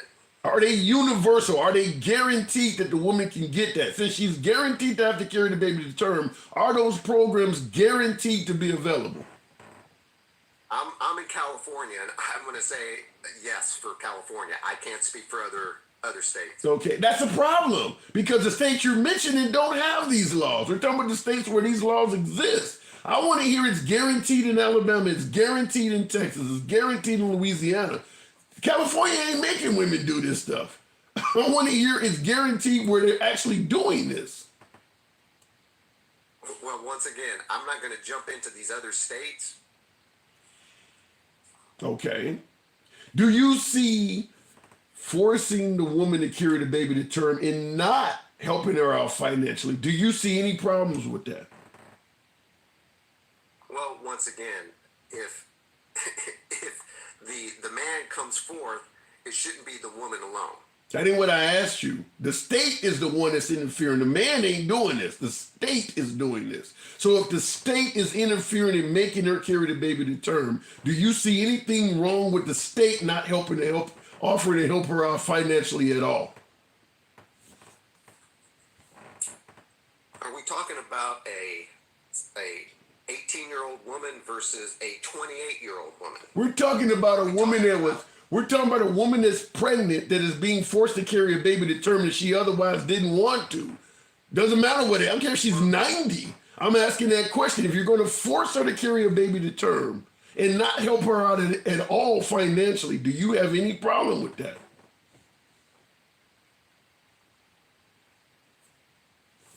Once again, it's going to be based upon each circumstance. Like I said, there might be a difference in helping out an 18-year-old versus a 28-year-old grown woman who potentially is already an established person. But you're saying there's going to be a difference between, say, an 18-year-old versus a 20-year-old. The law is treating them the same. They're not differing between an 18-year-old that's pregnant and doesn't want to have the baby versus a 28-year-old. So I'm asking, if you're going to treat them the same and push these laws on them, why not treat them the same and give them both some financial assistance? I don't know why does a person who goes on unemployment that was on a job at $50,000 a year get less than a person that was at $80,000 a year? It's each circumstance is different. I don't see the relevance in that. I'm saying that if you're going to, let's say a woman is making $100,000 a year, but she doesn't want to have the baby because it may slow her career down, or maybe she's not with the dad anymore, or maybe she is actually sick and in danger of losing her life. If you're going to force her to have that child, even though she's making six figures, you're imposing all types of financial bills on this woman. As you say, she's well established, but now she has all these financial debts that she would not have had you let her have this procedure. Do you believe the state should help her? Well, maybe then the healthcare system in each one of those individual states need to look at that. Okay. And right now, because they have not yet, do you see a problem with that? Well, of course there's a problem because we're at this point right now. We're stuck at this point right now. Here we are voting for people to come into the Congress and Senate, and they can't even come up with the right solution. Okay. Well, here's the problem, though. Now, you lean right. Am I correct? You tend to lean more Republican. Yes. Okay, there's nothing wrong with that. But I have to ask, why was the Republican so strongly against, say, universal health care and giving people health care so this conversation wouldn't be happening? Why, if you're going to, certainly with rolling back Roe v. Wade, why is your side of the aisle? Because we know if it was left up to Obama, healthcare would be like dialing 911. You would be assured to get some assistance. Why was your side of the aisle so strongly against that? I believe it's because each side has their strong points and their weak points of what they run on. And for the Democrats, it's going to be healthcare. For the Republicans, it's going to be military. So both sides can run on both of these things. I mean, it's not like the Democrats can't run on assisting the military as well, but not helping people out with healthcare. Do you see that as being an issue that they fought so hard against Obamacare? Obamacare is it assists. Do you know how many people it assists in the United States? Well, it was meant to assist everyone, but the Republicans tore the plan apart, and we have whatever the hell they put together. But it was originally meant to be for everybody. Like I said, just like Dial 911, it was meant to be for everyone. And who took advantage of it? What do you mean, who took advantage of it? Who took advantage of using Obamacare? How do you take advantage of using healthcare? What do you mean by taking advantage? Just utilizing it? Yes, just applying for it, utilizing it. People that don't have healthcare. 10% of the population utilized it, took advantage of it, applied for it, Okay. and got it. 10%. So roughly 32 million people. Okay, and your point is? Well, I'm just saying, if it was so great, you would think more people would have utilized it. But what happened was what? I can give you the example for myself. Married with 5 kids. I applied for it. I got it. Great. I got health insurance for everybody, $350 a month. Every year after that, it went up 50, 100. By year 3, it more than doubled. By year 4, I was priced out of affordable insurance. Well, there's a difference between universal health care and affordable health care. Affordable health care is because folks on the right was pushing back, saying they want to keep their own health care. They don't want to contribute to this. What Obama was trying to do was universal health care, where you just get it. But he ended up with affordable health care, which is this stuff you're talking about, where the price is moving all over the damn place. That is not what he originally wanted to have. That was the only option because the folks on the right was pushing back so hard. If you look at the designer of Obamacare, gentleman's name is Stephen, I believe. Can't remember his last name. If you just Google the guy that put together Obamacare, he plainly says it. The American people are so stupid and have their head in the sand. They're not going to understand it, but they're going to pass it. Sounds a little familiar, doesn't it? Yeah, I've heard that before, but I will say that if every other first world nation on the planet can make sure everybody in that country has health care, even if it's crappy health care, the fact is they have it. If every other nation can do that, there's something wrong when you got people in the world's wealthiest nation saying we can't afford to do it. There's just something fundamentally wrong with that.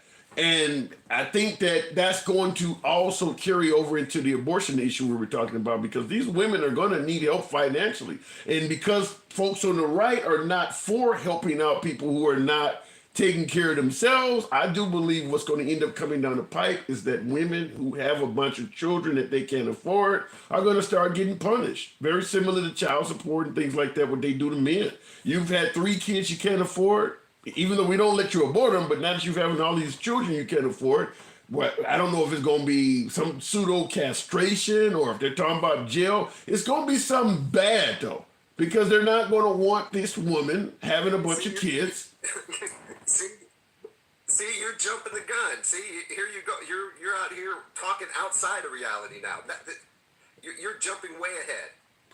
I was jumping way ahead. Folks said I was jumping way ahead when we suggested Roe v. Wade was going to be rolled back. We were jumping way ahead.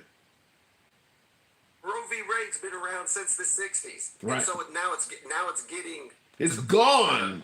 It's gone. It's gone now. Well, okay, in all states it's gone. It's gone no, not in all states, but it's not the same way it was for the most part. If you live in Miami, do you realize how far you got to travel? If you live in Brownsville, Texas, you realize or New Orleans, you realize how far you got to go? Well, evidently not far enough because they got pregnant. Okay. Willing to stick around to get pregnant, but they're not willing to go ahead and do a little traveling to. Oh, wow, gee, maybe I should take a little bit more personal responsibility for my actions, because now here is the reactions. Oh, yikes. All right. We'll see how it comes. We'll see how that goes election time. I think that's going to be a problem, but I do got to move it on, Mr. Caruso. I'm glad that you came on, finally somebody on the right. Anytime, man. You're welcome back anytime. We don't have to agree on shit, but you will always be allowed to talk. Appreciate it. Thank you. Enjoy you much. Absolute. Thank you.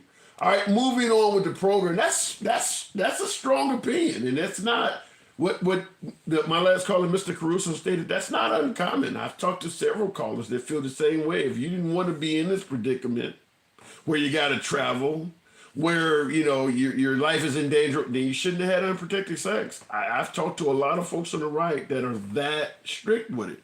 He's not alone speaking that way. He's not alone. By the way, tap the screen, and I do see Colleen saying men. Yeah. I understand there's obviously a lot of females. And tap the screen, get your boy likes up to about 45,000. We got a small audience, but do appreciate you folks. Tap the screen, get the likes up. But I will say this. There's a lot of women that are voting Republican. It's not just all men. But those type of strong statements like what my last caller said, I don't think I've ever heard one of those coming from a female. I'm assuming maybe Marjorie Taylor Greene, Carrie Lake probably feel that way, but I've never even heard them saying that. And I brought up earlier in the program, Kellyanne Conway is speaking out, and she was on the floor telling Republicans they need to back off because now they're going after contraceptives, going after birth control. So it's not just about going after legal banning abortion. It is almost like what my last caller talked about, the sheer amount of abortions that have been performed in America under Roe v. Wade. What did he say, 60-something million?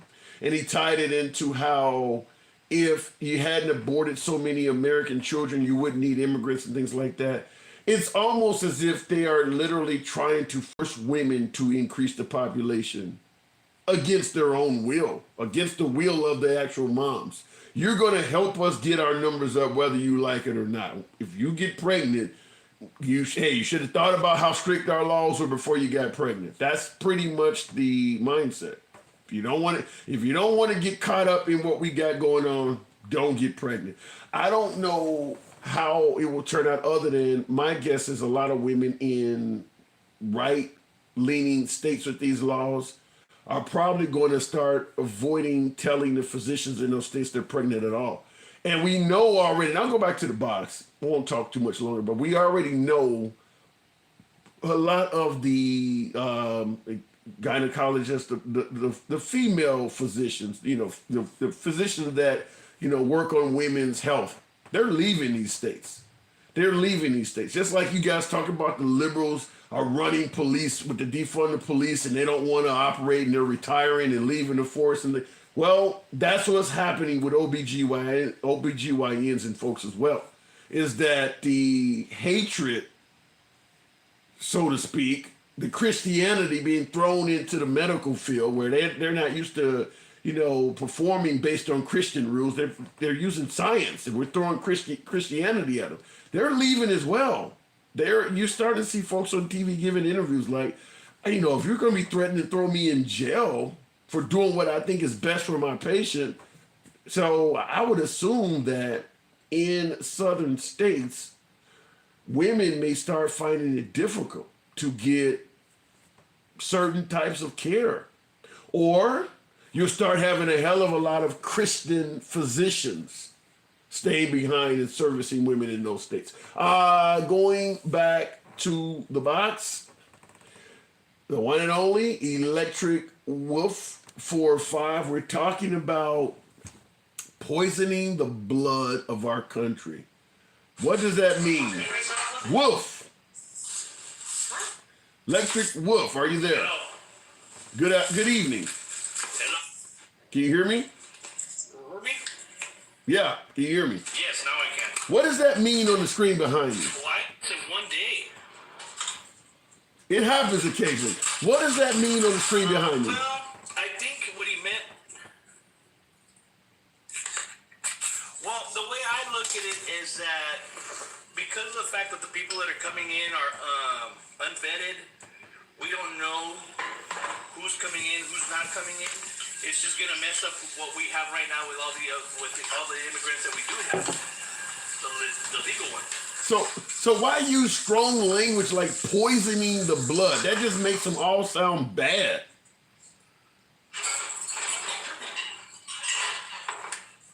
Well, it's not meant to sound good either. Sometimes you gotta slap people in the face with it. You want to call? They just don't. you got to get your point across, and sometimes that's the only way it's going to work. By calling them poison? I think. No, I didn't say that you didn't say they're poisonous. It's poisoning the blood of what the country is. Then where's the poison? If he's not calling them poison, where's the poison coming from? He used the word poison.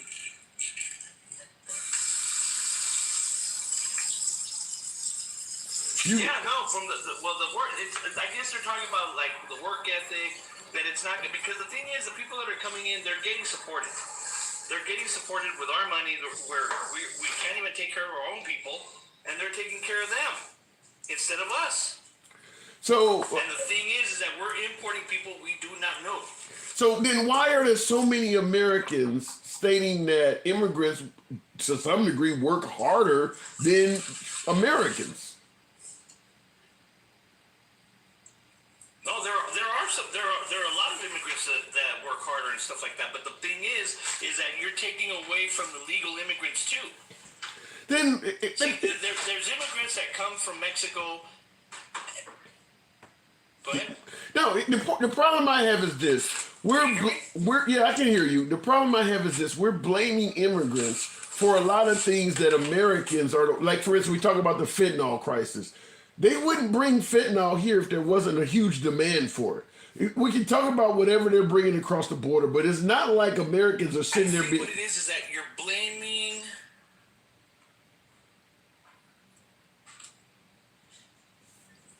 Okay, I missed what you said. We're cutting out. Yeah, I may have to move it on. For some reason, we got a. Yeah, we got a problem there. Well, if I had to move it on, looking in the comments, he doesn't care about legal immigrants too. Now, it's hard not to give some credence to that because remember the shithole countries comment. The issue is if an immigrant comes to this country and asks for asylum, is that an illegal immigrant? Now, I get the ones that are climbing over the wall and then take off running running through the desert or swimming through the Rio Grande. That is 100% illegal if they just take off running for Chicago somewhere. But if one of them comes across the river or comes through the border and walks up to a border agent and says they want to claim asylum, is that an illegal immigrant? Because I do believe that a large portion of these folks are literally walking right up to Homeland Security, walking up to Border Patrol. And they're asking to be, for court dates and all of that shit that I know a lot of folks don't like. But I don't think that they're all just running for it. I think they're literally walking up and trying to plead asylum. Going back to the box, because I don't think we're referring to illegal immigrants. I don't think we're referring to it the same way, but let me try get some clarity here. Z-Pack in the comments. Good evening, Z-Pack. What does it mean? What's up? Not much at all. What's good. up, handsome? How Good. are you? I'm good. Good to have you back on. I was screaming and shouting and jumping up and down at that last caller before the guy that was washing dishes. The reality here is that when he says poisoning the blood of our country like that, we all know what that is. Explain. It's a dog whistle. Dog whistle to who? Dog whistle to who? It's a dog whistle, red meat to his base, and it's also so people can keep talking about him. Because if you notice, every time he has a rally and he needs to have something in the news, he says something crazy, right? He loves the attention to say the things that he does. So whether or not that I do believe that he really does believe that, but there's also a strategy here for him to, stay in the news. He has to stay relevant because, there's all the negative press surrounding him. But couldn't he stay? Something crazy. Yeah, but couldn't he stay in the news by pointing out that his economy he believed was better than Biden's economy, or there wasn't any major conflicts? He can't say it was better than Biden's economy because it's not. Biden's economy, statistically in all metrics, is better right now than Donald Trump's economy. But what about? But hang on. And by the way, Dakota mom, thank you for that snow. Appreciate that. But what about folks? How they feel? Do folks go to the grocery store or try to purchase a used car or get a loan and look at the Biden economy and say this is better than Trump? Are people really feeling that way? So when we're looking at cars, when we're talking about, buying vehicles, that's not an issue of Joe Biden's economy because we're relying on other countries to get vehicles. No. That ain't what I mean. I'm talking. Let's say I go out and buy a used car and I get a huge interest rate compared. The interest rates right now on home loans and auto loans under Biden are far worse than they were under Trump. What do you tell the people? So when it comes to the interest rates and the things that we're dealing with, that has to do with the Fed, and the Fed did that because they wanted to cool down or try to cool down the economy from becoming into a recession. Because all we heard for the last 3 years is a recession is coming, a recession is coming. Yeah. But it never came, and it's not going to, because the Biden economy, unlike the Trump economy, as I was getting to, the best economy Trump had was 3.9% GDP in the third quarter of 2018. 3.9. That was his best. He didn't have an economy above 4% when it came to GDP. Right now, Joe Biden has 5.2%. So, and let's also remember that the stock market that all the Republicans love to tout closed at its highest rate on Friday ever. Yeah. Right. But does that make any? But wait a minute. I heard what you're talking about the stock market club. But I'm going to be honest with you. The stock market and its successes, historic successes, that don't make a damn bit of a difference to somebody who doesn't own stock. I'm talking about perception, not reality. The perception under Biden is that it's not doing as well as you're talking about. But that's just, it's not accurate. Because the economy right now is better. The issue that we're dealing with still is we're problems that are out of Joe Biden's control. He cannot control a lot of the outside noise that has occurred. So that is realistically what we are seeing right now.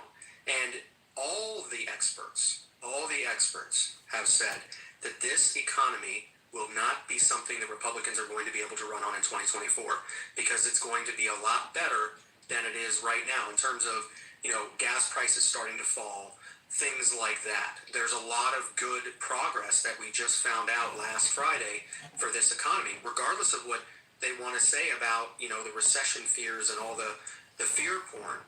And I guess to the last caller, there was a lot of things that we covered.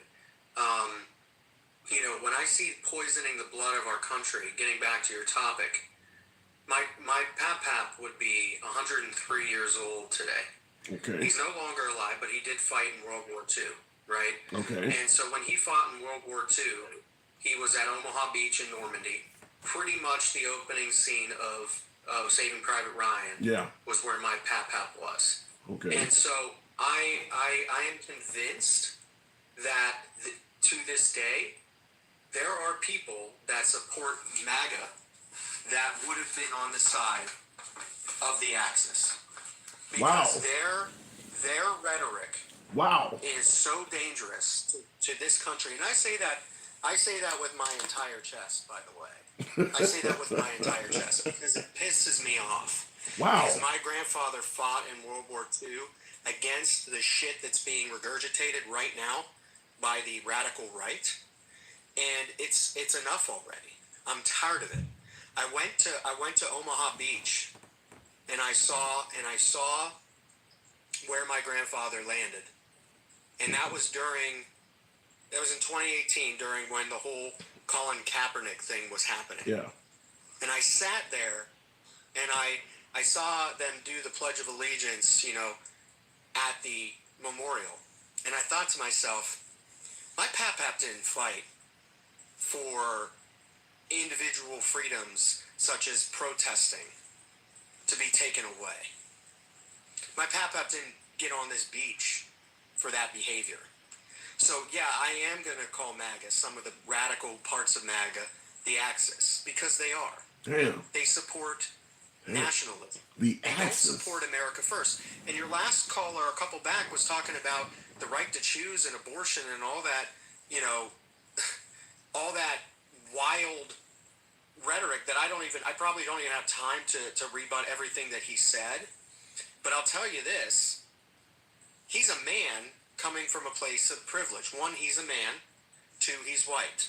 So he's trying to have a conversation about how, you know, well, you just have to do right. You can't do right, right?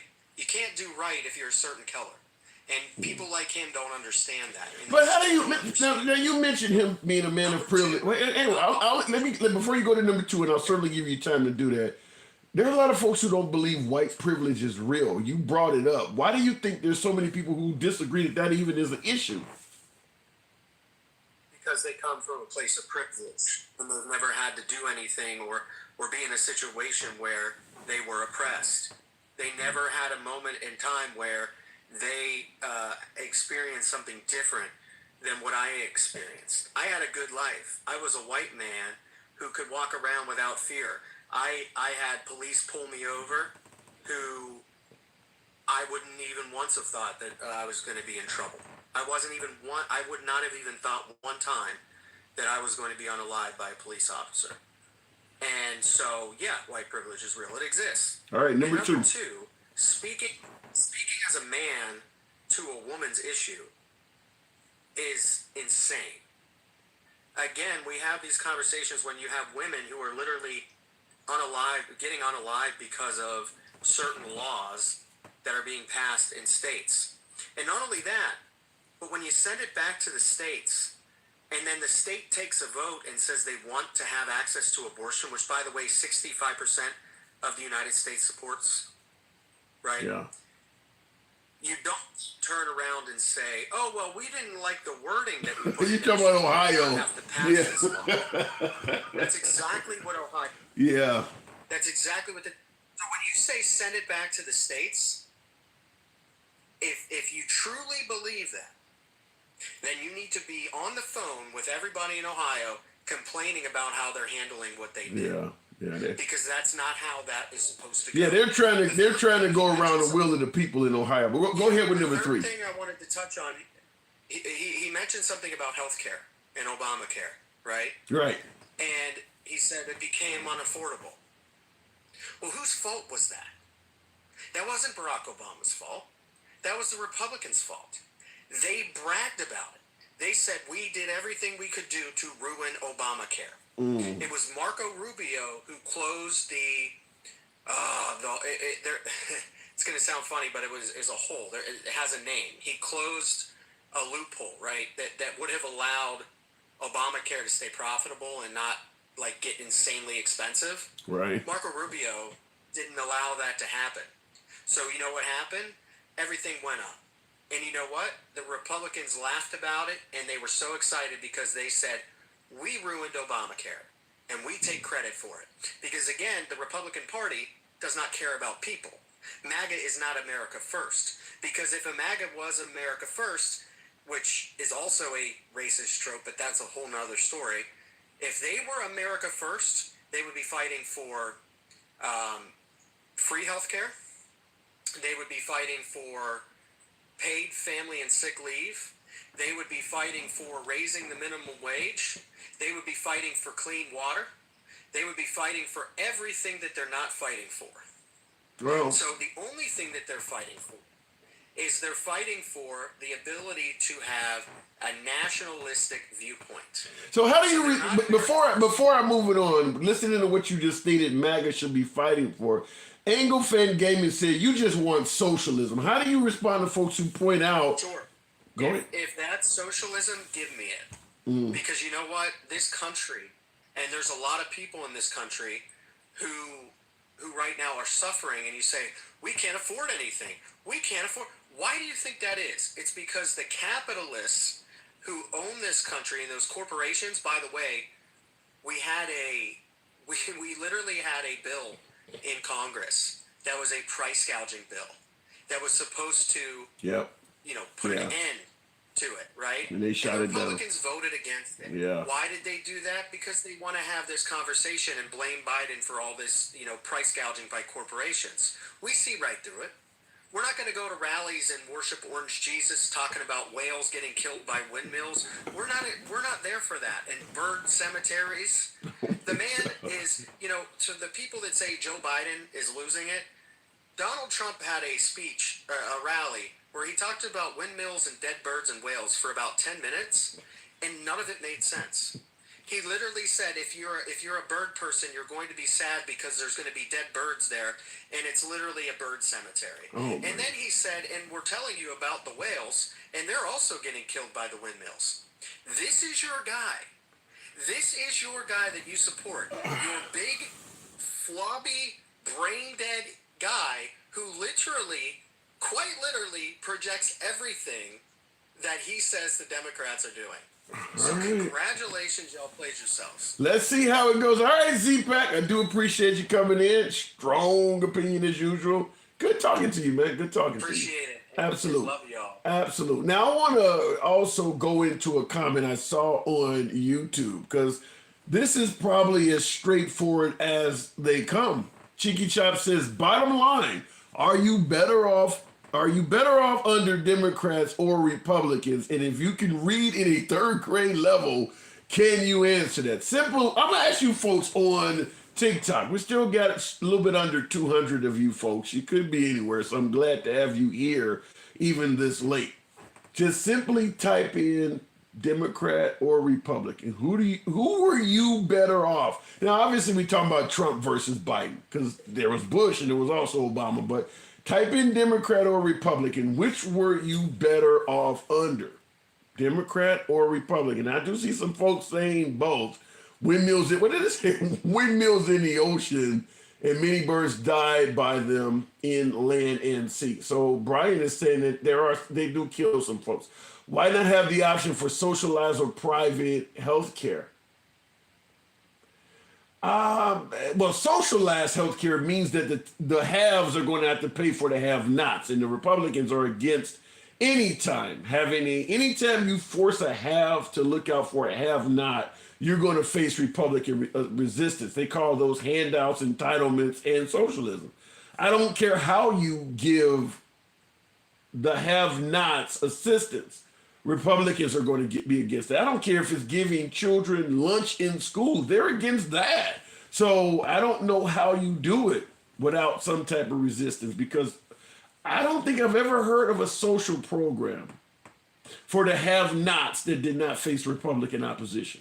I don't know of any of them. Unless you guys can let me know. Now, I know they're in favor of helping out veterans or, helping out first responders, but just somebody who's broke and poor, getting some type of assistance from the government, I think Republicans are going to be against that no matter who it is. I mean, I don't know how you do that. Looking in the comments here, halves for the rich only. Yikes. And I've said that before in my programs, that Republicans and Democrats view both sides differently. Democrats are very skeptical of the wealthy. They believe that most folks who are wealthy got their money on the backs of working poor, or maybe they got inherited without paying proper tax amounts, which is why you hear tax the rich. Whereas the Democrats are very favorable to the poor. They've never seen a poor person scam the system or, cheat to get welfare. They're very friendly to the poor and very skeptical of the rich. Republicans are exact opposite. They are very favorable to wealthy people. Anybody with money worked their ass off to get that money. They pulled themselves up by their bootstraps. They put in the work, and that's why they're wealthy. They came up with a great idea. They create jobs. They're very favorable to the wealthy. But when it comes to the poor, give them food stamps, they're just going to have another child.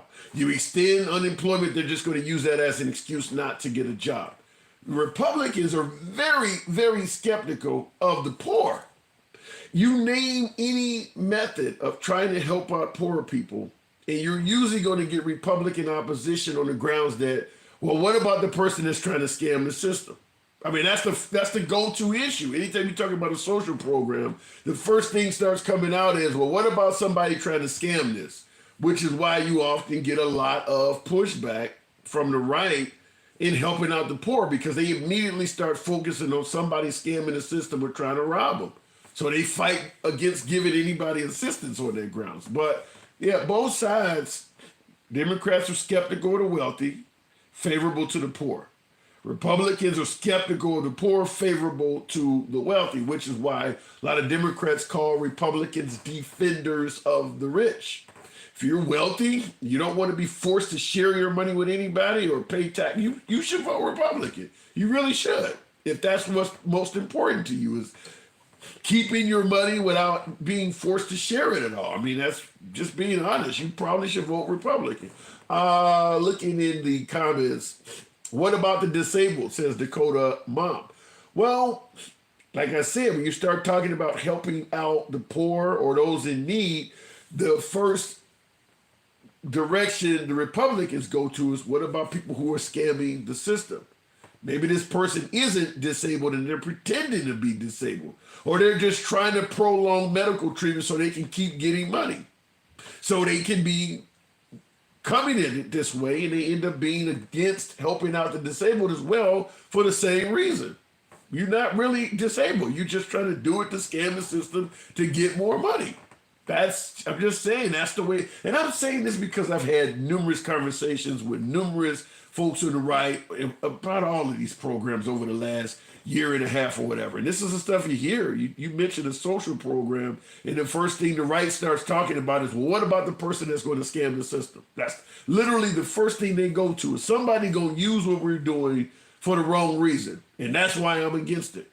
The rich use their loopholes. Yeah, the rich do use loopholes as well. That's where the Democrats come in. Is the Democrats only see rich people as folks who are deliberately scamming the system. The Democrats view the rich the same way the Republicans view the poor, with a lot of disdain and skepticism. What about corporate welfare, says Angela Hames. Well, the Democrats are going to point out corporate welfare. The Republicans are going to say, well, if you give corporate welfare, they create jobs. I never had a job created by a poor person. They're okay with corporate welfare to the wealthy. You let a sports team move to your town, and you give them a free stadium tax-free. Well, they created jobs, though. So they're okay with corporate welfare. Going to the box. We'll keep it going with my subscriber. I always like to speak to the subscribers. Beeman Freestyle. Good evening. Welcome to the program this evening. Go ahead. It's all good, man. You can always call me Beeman. Okay. Frontside is cool, but you can always call me Beeman. First off, I can't get off with the women's right deal. It's been on my mind since earlier today.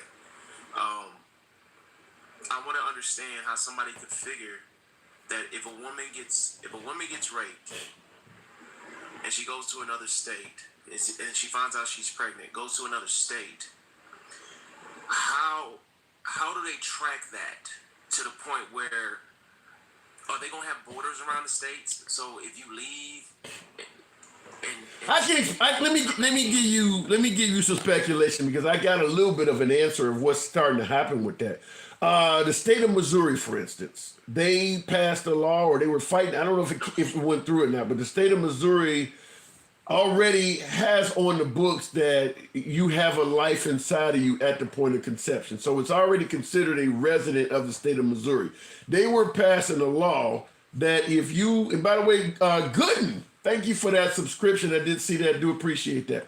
The state of Missouri, this is what a female representative stated. They passed a law that if you, once they deem that the embryo inside of you is a life at conception, the representative said, we passed that law so that if a citizen leaves this state, they can be held accountable to what happened to that resident inside of them. So in other words, if they find out that you're pregnant in Missouri, and all of a sudden you're no longer pregnant. They can ask, what happened to the baby inside of you? That was a life. That was a resident of Missouri, according to this representative. She stated that is, if you go anywhere, because Illinois, abortion is legal. So if you cross the Mississippi River, and you go into Illinois and have an abortion, when you come back to Missouri, and that resident is no longer inside of you, you got questions to answer. You can be held accountable for that. Now, the state of Texas is also passing a law that will prevent anyone from using their roads, their highways, to facilitate an abortion. So if you do leave the state to go abort a child, and they can prove you drove, you violated the law. So they are starting to get what you're talking about. They're not physically building a wall around the state, but they're doing it in a roundabout way. Okay, I'm gonna say something that's gonna ruffle a lot of feathers. It's gonna make some people pretty mad, but I'm gonna say it anyway. I am somewhat pro-choice, but here's my understanding of it. If you can, like some women overseas, or most women overseas, you have birth control. Wait, real quick, they are targeting birth control as well. Well, okay, I'm targeting women that have not been raped, that go out there and have sex, unprotected sex, time and time again, get pregnant, and end up costing, because Planned Parenthood is a government funded program. Some is by the state, but most is by the government. So some people that are Catholic, I understand that they don't want to have their taxes or their money going to that facility at all, or that program at all. So I'm trying to find a medium. Yeah, but wait a minute. I don't want my money going to war. As a taxpayer, you don't get to decide where your money goes to. I mean, all of us can say, I don't want my money going to this or that. You would get nothing done in this country if everybody got to pick and choose where their tax money goes to. And I'm saying I agree, but what I'm saying is that these people, these evangelists, they Southern Nature do not want Muslims, do not want find religious, religiously demonic, the act of giving money in order to kill a child. That's what's in their head. All right. Yeah, but wait. If you're sending money to the military, you don't think the military is killing kids to some degree? You don't think kids die from that? Oh man, it's a thin line. I don't think it's not possible. I think it is possible. I think it does happen. Yeah. You know, without a shadow of a doubt. Hold on. You know, without a shadow of a doubt, that this is going towards an abortion. There's no thin line. There's no gray area. This is going to kill a fetus. So, with that clarity in mind, I can see why somebody with that mindset could think like that. That's all I'm saying. Okay. Is it right? No, I'm not picking and choosing a side. What I'm saying is that if we had to find a medium, healthcare with women, there's the Mirena, there's the little deal that you put in your arm, there's pills, there's contraceptives as far as rubbers, things that they can, diaphragm. I mean, I don't know everything, but there are ways to eliminate the possibility of you getting pregnant, so it does not, affect. I understand your point. I understand your point. But if a woman gets pregnant and she tells you she doesn't want the child, does it really make sense to force her to have it anyway? She told you from day one. I mean, she's not going to be mother of the year. She told you from day one she didn't want the kid. What do you think you're going to have once you make this child come to fruition? The person already told you they didn't want it. I'm not for it. What I'm saying is that you're putting that child in some serious jeopardy. Yes, absolutely, because she's an unfit mother, and she's doesn't want this child, and she can cause harm to this child.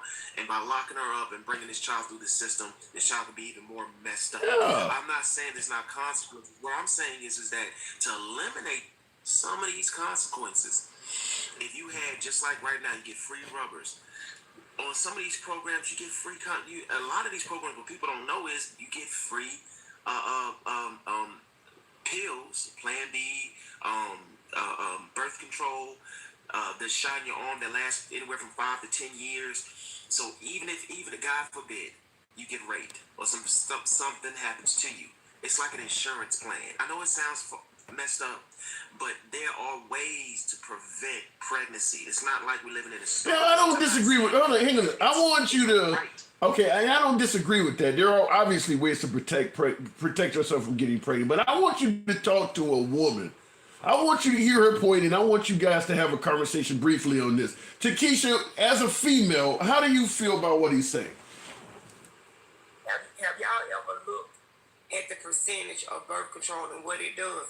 Because I got pregnant on the shots. I was on birth control and I still got pregnant. I know people that had sex with a condom and the condom broke and they got pregnant. Yeah. So please don't think that everybody that gets pregnant is not having protected sex, because we are. To be is just for you to get pregnant. So stop saying that women just going out having unprotected sex. And what about the man wearing a condom? If the woman doesn't want him to wear a condom, then you shouldn't sleep with her. Why y'all keep putting it all on the woman? What about? I'm not saying you should. What about the responsibility of the man who the condoms are made for? The condoms, are yes, made for the man. I'm not saying it's 100%, but what I'm saying is that it's very rare. If you look at the data, it's very rare for a.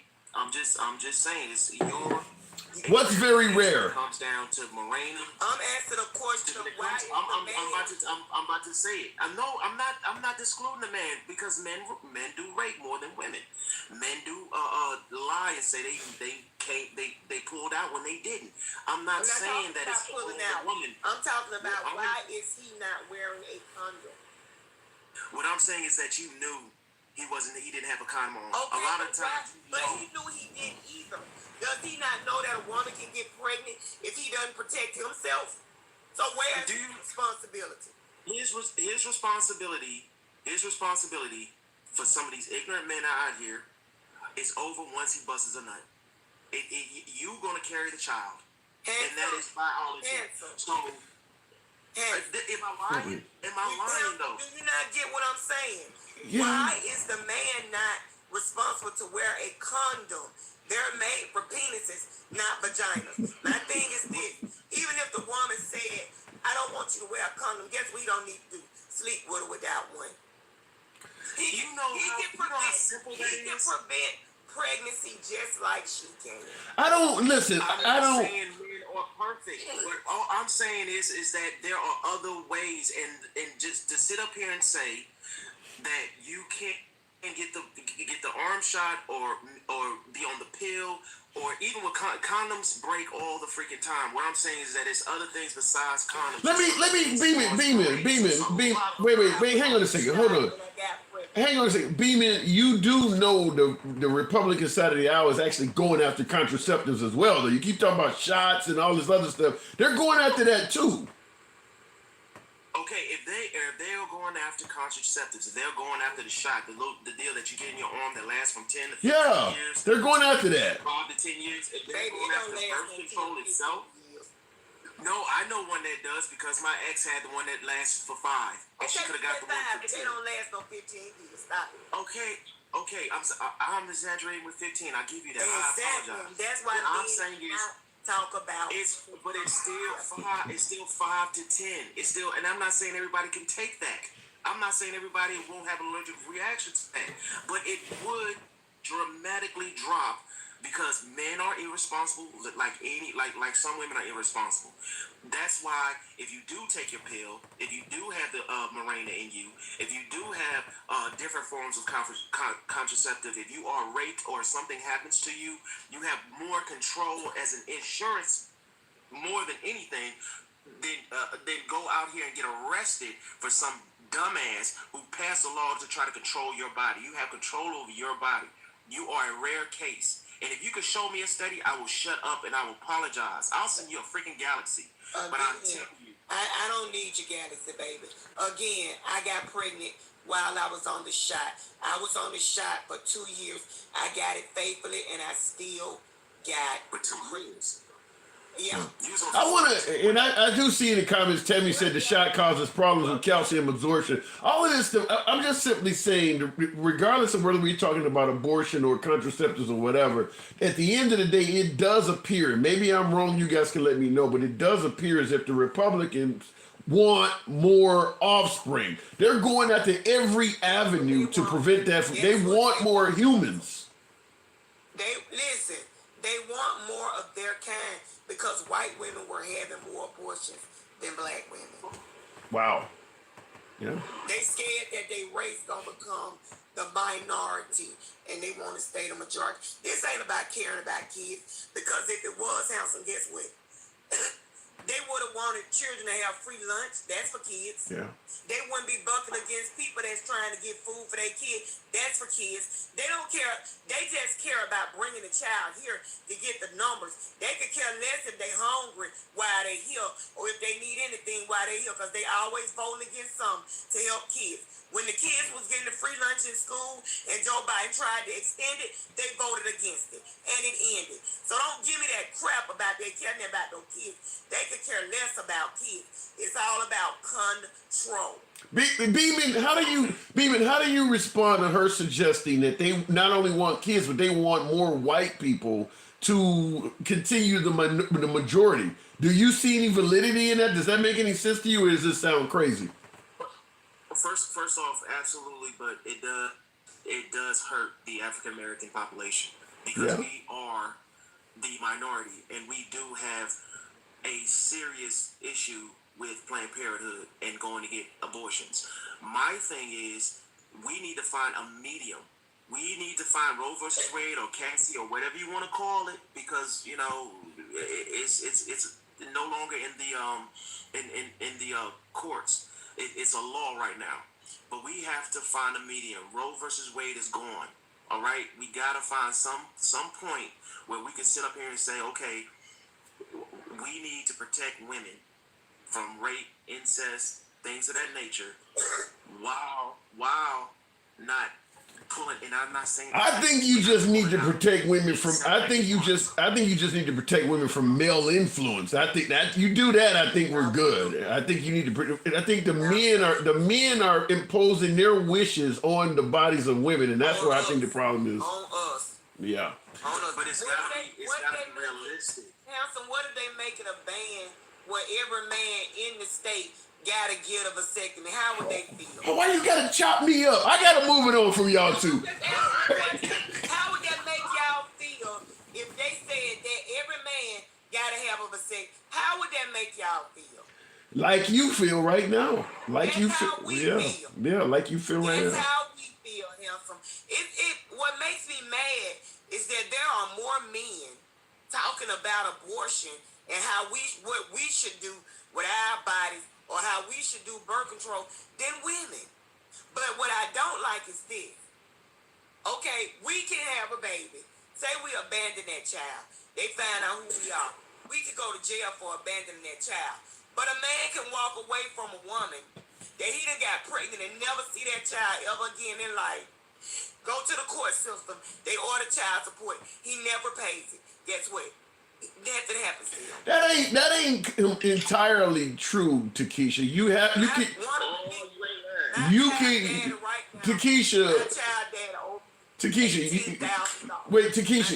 Takesha, you talking about a man can abandon a child as if safe havens don't exist for women. You can abandon a child at a safe haven, no questions asked. Period. You can look. You come out of safe haven. You said I'm not talking about a safe haven. Well, I'm saying that she say, and I'm not saying it's right. I was just giving an example. Okay. Say she just put the child in a trash can for somebody to find. Okay, then that's different. Yeah.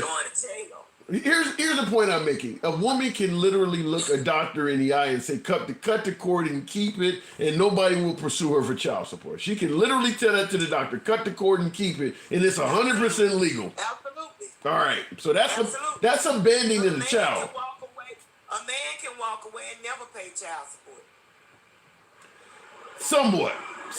That ain't From it. a child a woman killed that he made. All I'm saying is it seemed like y'all got more rights than us, and now y'all want more and more rights than us. Y'all want to tell us what to do with our body. Well, I'm not part of that. It's wrong, but I'm just saying, be realistic. It's not going away. A medium has got to be given. You're not, you're sitting here saying, well, I want to control everything about my body. I agree with you 1,000%. Is it realistic? Look at what just happened. Look at it. They've been after this for years. It's not going to go away. So in order to battle these people with the money and the influence and the backing of the United States of America, the government itself, the states, you got to have more than this is just my body. You got to. I disagree with you. I got to move it on from you too, but I will just say this in regards to it not going away. If we allow the American public to simply vote, it would go away. What they're doing is trying to circumvent, like what the guy mentioned in Ohio, where the Ohio voters voted to have access to abortion, and the legislators are trying to go around it. If you give the American public, and I mean even in deep red states, if you let the people vote, it would go away because people want access to this stuff. It's the legislators trying to go around this and do this stuff. But I got to move it on from you folks. Thank you, handsome. Absolutely. You know how we do, Takesha. I do appreciate you both coming on anytime. All right, Beeman. Appreciate it.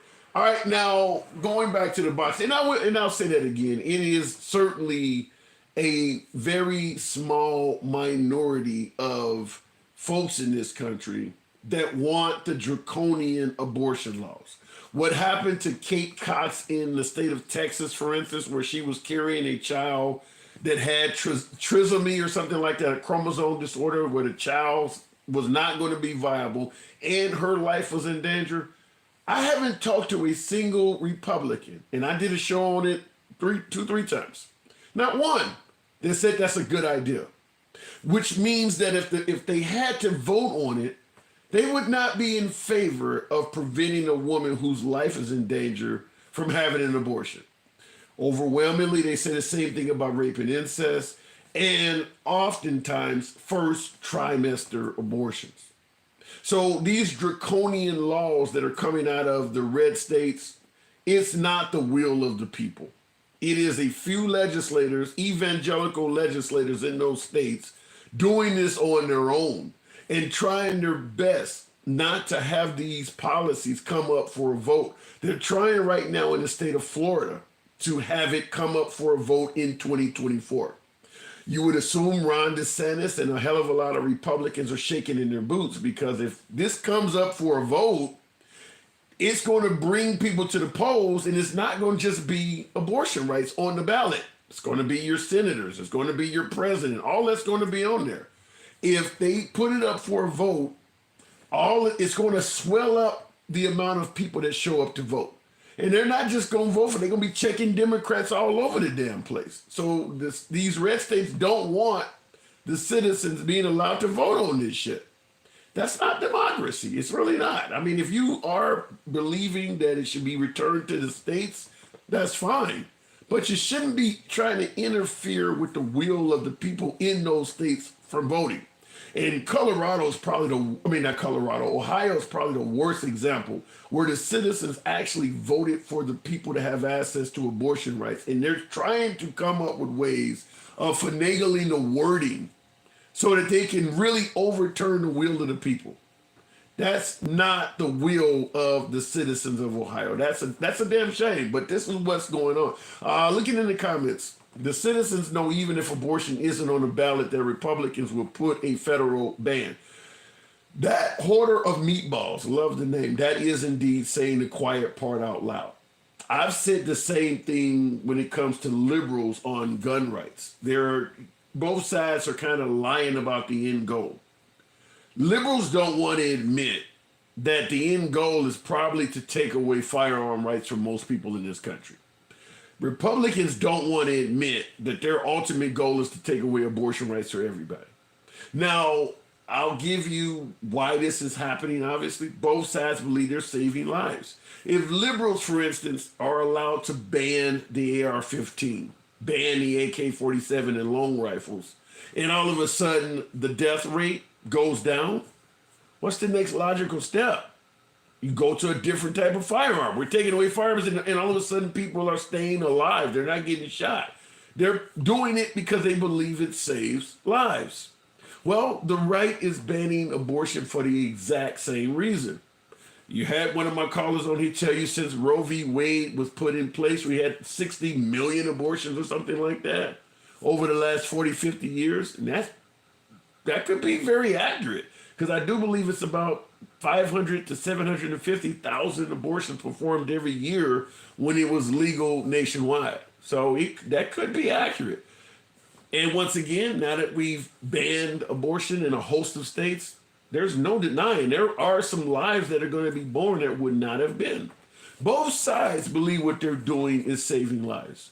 So there is no denying that if either side gets their way, the end goal is to do it federally. Any Republican that tells you a federal abortion ban is not the end goal, flat out lying to you. Flat out lying to you. If you are for protecting the sanctity of life, you're not going to be okay with somebody killing it on the other side of a river. If you really believe that a baby should not be killed, you're going to tell me you're okay if I go across the river and do it? No, you want it not. You want it to not be done there as well. So anybody telling you that I'm just for the states. No, if you really are about saving the life of the unborn, you want it done everywhere, not in some places. That makes no sense at all. No sense at all. But you don't want to say that right now because it is incredibly unpopular. But you're going to tell me that if a Republican had enough majority to get a federal abortion ban passed, you really think the right would be outraged about that? You really think the right would be pushing back against that? If they actually had a Senate majority where they could get a federal abortion ban, you're going to tell me the right would be opposed to that? No, of course not. So, yeah, anybody suggesting that it's not a federal abortion ban is not the goal is lying about it. Looking in the comments, Cheeky Chuck says, why people care about that other people do, why people care about that other people do with their lives or their bodies is ridiculous. Yeah, I agree, but that's always been the case. We didn't want two dudes to marry each other. Got nothing to do with what's going on in your life. Yet, two dudes marrying each other has been against the law most of America's history. We have always been concerned with what other people are doing in their own homes. That's part of Christianity. Now, I grew up Christian, but that's one of the reasons why I'm not very religious anymore. Is religion leads to a lot of judgment. Most of this stuff is rooted in Christianity. Judging how others live their lives and trying to prevent them from sinning if you can. Interracial marriage, abortion we talked about, same-sex marriage, all of this stuff is rooted in Christianity, judging other people. Now, Billy says it's not judgment. Well, if you tell me if I do A, I'm going to be damned to hell, it is judgment. What do you mean it's not judgment?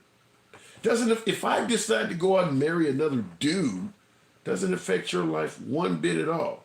Yet, most of America was against allowing another guy to do that. If that's not judgment, what is? It doesn't affect you at all. So, of course, it's judgment. That doesn't make any sense. You have been judging Trump's life for 8 years, says Brown's backer. You know, I do believe in karma. I believe in the statement, what goes around comes around.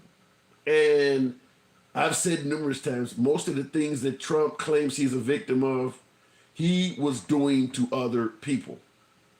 You suggested folks are judging Trump's life. Trump judged Hillary Clinton's life. He judged Obama's life. What goes around comes around. If you don't want people doing something to you, don't do it to others. It can't be, if you can't abort a child, you're going to end up making the world a worse off place. Look at all the black single parents with no father. You think that's producing good people or creating problems? I agree with that.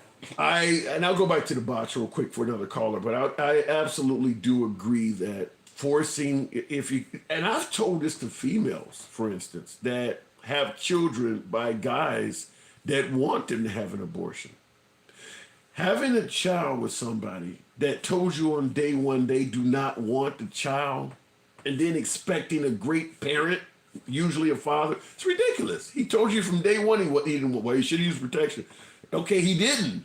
You're pregnant now. He doesn't want to be in a child's life. You can't just make somebody become a great parent. Well, now they're trying to do the same thing to women.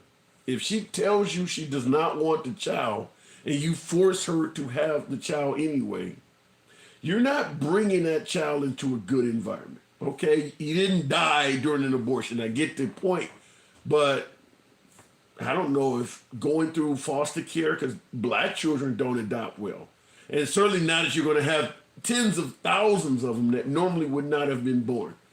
I don't see how this is a great outcome. We don't want to give folks entitlements and handouts, but you're creating an environment where it's going to be necessary. And it's going to really be necessary. I mean, whole states that have abortion bans. I mean, can you imagine a state like Texas or Alabama, how many hundreds, if not thousands of children that are going to be born now that wasn't? And most of these are lower income parents that are going to be the type to show up and ask for a handout, something that they don't want to give in those states. I don't see how this works. I really don't. Going back to the box. We'll keep it moving with, I seen Stick the Ruler was in there. Good evening, Stick. Now, we started out talking about what you see behind me, poisoning them. I do appreciate you holding on for that time too, Stick the Ruler, but what does that comment behind me on the screen mean to you? Well, off rip, we know where it came from. Explain. You know, what's that? Explain. Where did it come from? Well, that was my boy Schmittler's favorite Schmittler speech to give. Mustache Man is not somebody in this day and time that you need to be mimicking what they saying. Do you think that's what Trump is deliberately trying to do, though, or is it a coincidence? Do you think he's deliberately, intentionally trying to imitate Hitler? I wouldn't say that. Okay. But I would say that I'm pretty sure by now his bottom base is exactly what they are, bottom. And he knows what entices them and or excites them. So it's kind of like a dog whistle, you know, the one with the high pitch, you can't really hear it. I know what a dog. You know what? It's interesting. It's interesting you call it a dog whistle, because I don't think you're the only person out there saying that. It's other folks that are saying exactly that. I want you to, if you will, I want you to hear a clip. I played it a while ago, but this is exactly in regards to what you just said. Check this out. Yeah, if my slow-ass internet... I to send Donald Trump back to Mar-a-Lago permanently. I want you to take a listen to something else that Donald Trump said about immigrants last night. They're poisoning the blood of our country. That's what they've done. They poison mental institutions and prisons all over the world, not just in South America, not just the 3 or 4 countries that we think about, but all over the world. They're coming into our country from Africa, from Asia, all over the world. They're pouring into our country. Listen to his response. South America, Africa, Asia, immigrants poisoning the blood of our country. The words of the leading Republican presidential candidate. Your response? He's disgusting. And what he's doing is dog whistling to Americans who feel absolutely under stress and strain from the economy and from the conflicts around the world. And he's dog whistling it to blame it on people from areas that don't look like us. Sounds very familiar, don't it? Yeah, and you see, and then this is the guy who was practically on his side, right? Yeah. Not practically. He prepped him. He actually prepped him for the debate against Biden. He was working for him. Exactly. So, MAGA, everybody, like, when is it gonna be clear that a lot of the stuff that he says, people knows what he says because they work side by side with him. They know what he meant. Yeah. What about now? I've seen on YouTube, Cheeky Chop said that the term poison in our blood. He's saying because they haven't been vetted. So you're letting people in the country they haven't been vetted, and therefore that's what is meant by poison in blood. I mean, as opposed to what you talk about Hitler and things like that. He's saying that no, it's just they haven't been vetted. Nah, people that haven't been vetted don't have nothing to do with anybody's blood in here, you know. But if you come over and you're pregnant and you claim asylum and you get in, that's the people that he's talking about. It has nothing to do with American blood. It's just a point of people that are not, in a sense, considered U.S. citizen is coming in with kids, and those kids are the blood that he's talking about. You get what I'm saying? Like, Now that you're saying it, yeah, and I was about to say that now that you're saying it does kind of it's resonating in my mind. Like, for instance, if like you said, if you got an Irish bloodline, and all of a sudden your daughter goes out and marries a Hispanic or somebody, you're poisoning the bloodline. You know, now we're not pure Irish anymore, and I can see where this country was meant to be a certain way. And now they're coming in and they're altering it. They're messing up the traditional way the country is. I do see it. I do kind of see what you're talking about. Yeah. Now, my whole thing of it is why are you worried about it? I mean, it's not your bloodline. And that's what we're running into with the Republicans. Earlier, you guys were talking about abortions and stuff, right? As a man that's not a doctor, I really don't feel like my opinion even carries any weight on that. I'm the same way. But for some reason, the Republicans say not only does it carry weight, you're going to do it. What I tell you to do. I don't understand the women in these situations, but I guess it's not meant for me to understand. Because, again, you have Republican women that vote this stuff in just as well. I don't know, though. I got to interrupt and just tell you this. I think if you gave the abortion conversation to Republican women as a sole standalone issue, I don't think they would support it. I don't like what happened to Kate Cox in Texas, where the woman could potentially have died. I don't think Republican women support that. I really don't. Well, when I say support, I don't mean like 100% up and down the line, everything. I'm talking more than 50% of Republican women would probably be against these hardcore, no way out abortion laws. I don't think most Republican women would agree with that.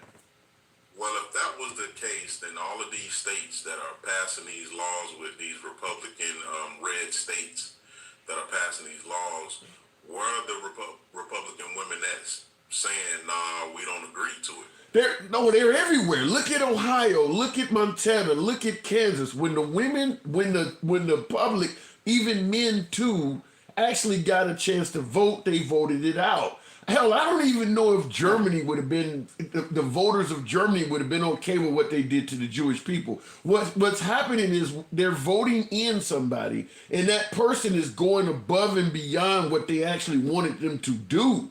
And they don't get a say so. I don't think when Republican women voted Republican, I don't think they were expecting their legislators to go this far with it. I don't think they were expecting that. But now that they're in there, they can't stop it.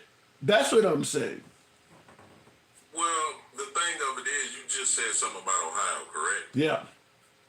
And what was the outcome of them voting against it? They now have access to abortion in Ohio. And once again... No. Tim, you got to go relook at that. Because guess what? I was continuing. You stopped me. What? I was going to say they now have access to abortion, and the legislators are trying to go around what they voted for and force a ban on them anyway.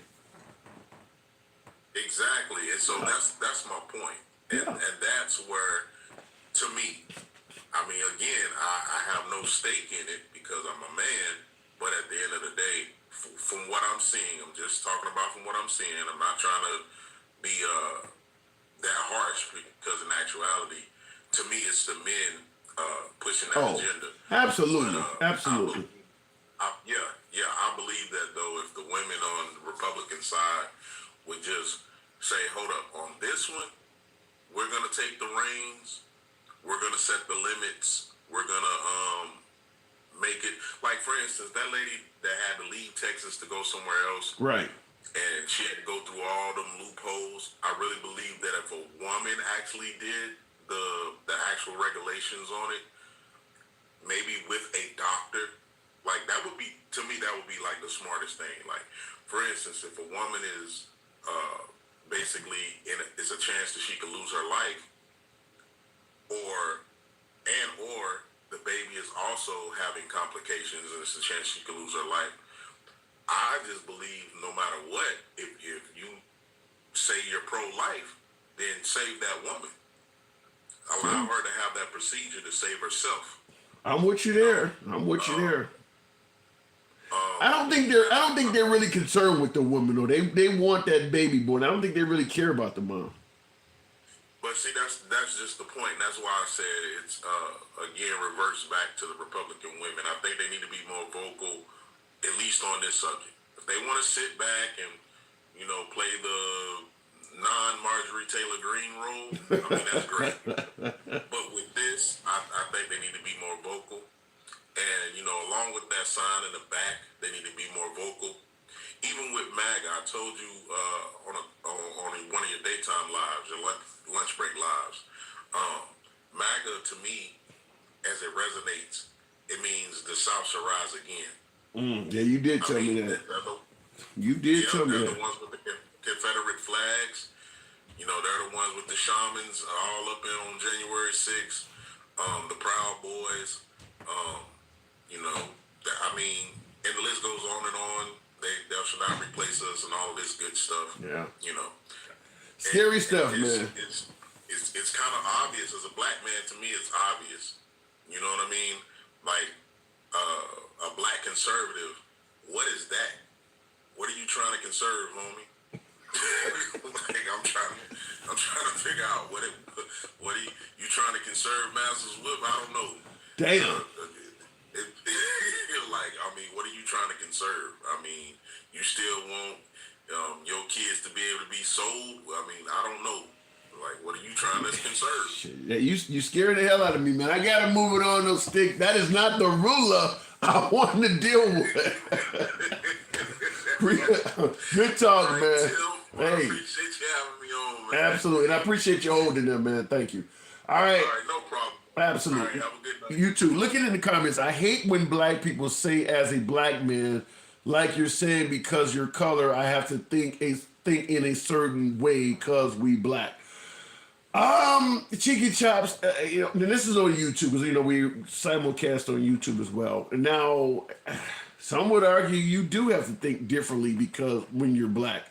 And everybody saying that are not black. I think that most folks have this issue where they've had their talk with their children about the police because the police apparently treat blacks different than they do whites. I'm going to say I'm on the side where I do believe that happens. Just simply going by the data that there is a difference in how blacks and whites are still treated in this country. It's not 1950. I'm not going to pretend like it's 1950, but it's not 100% equal either. It is. I mean, listen, just last week, I think it was, or the week before last, we had 4 different people exonerated from prison. These long sentences. You see the Innocence Project is always getting folks out of prison that has been wrongfully sentenced. It's almost always a black person. Why is that? Why is that? I mean, anytime you hear somebody served a long time in prison for a crime they didn't commit, I think I've seen maybe 1 or 2 white people. It's almost always same thing with what you see these controversial, unarmed people being shot by the police. You telling me whites don't have cameras? They don't have a phone? I mean, anybody can get on YouTube. Hell, you're talking to me right now in my man cave doing it. If there was as many issues between police and whites, as Trump stated, they shoot white people too. I see white folks complaining about LGBT folks breaking the record of biologically born women. That gets out. You're going to tell me you're getting shot by police and you can't get your message out because of me? No. So in regards to how the racial makeup is in this country, I do believe that there is still some differences. I don't think that we are 100% post-racial to the point where if you're black, there's nothing to worry about. It's fine. I don't think the data holds up to that. Not to mention there are too many actual law enforcement officers that admit it still happens. I mean, you got plenty of law enforcement officers that come out and tell you. Even black law enforcement officers are claiming it happens to them. So, yeah, I'm not to the point where I'm going to say that it doesn't happen. I mean, I think that it's definitely not 1950, but it's not equal yet. It's not equal. Looking in the comments, though, let's just say if I saw a black man in a car with red bandanas on and sagging pants, I'd be afraid. How can you see his pants if he's in a car? But I get your point. I understand your point. The younger generation wearing their pants sagging, and that's where most of the crime in the black community. I'm not gonna listen. African American in a car with a bandana on their pants. Yeah, that is the typical gangbanger wardrobe. I'm not going to necessarily listen. If you're from an all-white community, I can understand it. Just like if you got folks that'll say, if I saw 3 white guys coming down the street, heads shaven, and they got on Trump shirts, they feel a certain kind of way. I understand that. People do stereotype. I'm gonna go back to the box, but I want to stop Tim. You play their cards. Jen, explain. I'm just reading some of the comments here on YouTube before I come back. Let me see what it is. It's not based on color of skin. Now, we've been, in regards to whether racism exists, whether people are doing things based on skin color, I don't think there's a time in U.S. history when people came out and admitted we're mistreating black people because of the color of their skin. Even when Martin Luther King was showing up in these towns, I don't know why you're coming down here and stirring up all these colored folks. They were fine before you got here.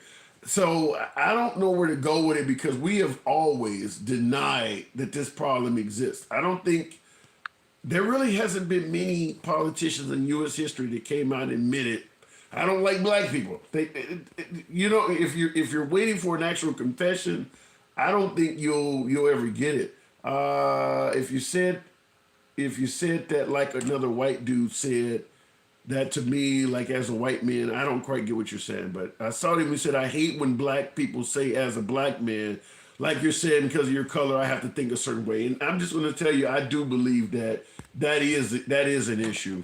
White people actually show more love to blacks when the black person is normal, dressed, and speaks normal. I'll go to TikTok, but before I do Cheeky Chops, you're 100% correct. White people do show more love to blacks when a black person is normally dressed, because normally dressed is dressing the way the English, the colonizers, the settlers told us to dress. Get rid of any resemblance of your own culture or identity. If you follow the way I dress, put on a suit, do your hair, speak the language I taught you, yeah, I will show you more love. I agree with that. But you've literally destroyed that person's identity. Don't practice your own religion.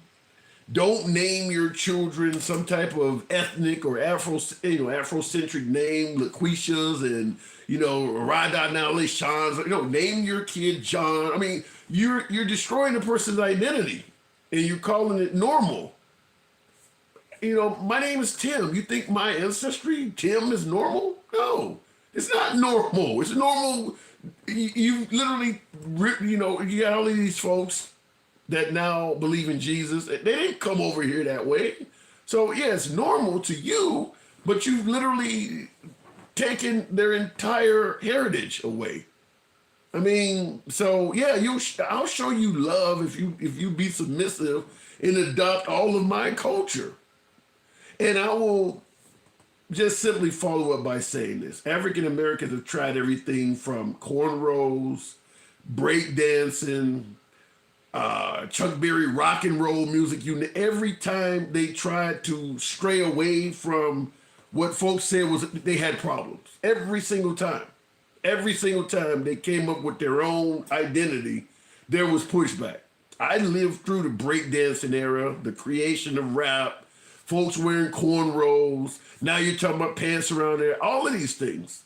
Every time they tried to create their own culture, I lived through the Afrocentric names when people started naming their kids LaQuisha and stuff like that and straying away from the English names. Every single time they tried to stray away from, I assume you would probably refer to it as the white man's culture. They had problems.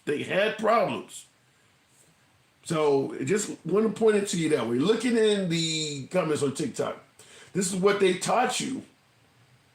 Sad you believe it, says Pinky, also known as the Beast. They taught me what? Elaborate on that. Turbo Ozone. Yeah, didn't Turbo break his neck or something, allegedly break dance? Let me go back to the box. I remember, like I said, dancing, break dancing on you lay the cardboard box out because the box was slippery, you spit on it. There was a hell of a lot of pushback for break dancing, just like there was for rap music. And there was a pushback on rap music long before NWA and those folks became gangster rap. They were pushing back on MC Hammer and Heavy D and LL Cool J. They weren't a fan of that either. That wasn't cool. And that wasn't violent music back then. They weren't cool with it even then. So I don't know. I don't know how you can create your own identity without having problems. I mean, you just can't do it. We'll go to the box. Eddie 102. Poisoning the blood of the country. Talk to me, Eddie. Good evening. Hey, handsome. How you been? I'm doing good. Trump made this statement you see on the board behind me. What do you think that means? That means he's a fucking asshole. That's what that means. Why would you? He's the president of the country. Come on, now have some respect for the office. Former president. He might be the future. He might be the future. He's never going to be president again. No chance he'll be 47. I don't have TDS. They do. I get referred. Yeah, I get told. People have TDS. Trump people have TDS. They're obsessed with the man. You know, it's interesting you would say, because I get accused of having Trump derangement syndrome all the time, and I've asked the same. I've said the same thing. How could you have on a MAGA hat or a MAGA tattoo and you don't have derangement syndrome, but I do because I'm talking about? I never could understand it. Go ahead. No. When they say he lives rent free in my head, I agree with them. Then I say because he's fucking broke. So I'm thinking you don't like Trump. You're a never Trumper. I am an absolute. I never want to see that man in office again. He's a fucking traitor to the country. Damn. He's a piece of shit. He tried to steal the country, and he has no legal right to be president. Never again. So why do you think there's so many folks that believe he is the best thing we've ever had? Well, here's the problem, handsome. They've been warning us about the Antichrist for over 3,000 years, and then they went and voted for the motherfucker.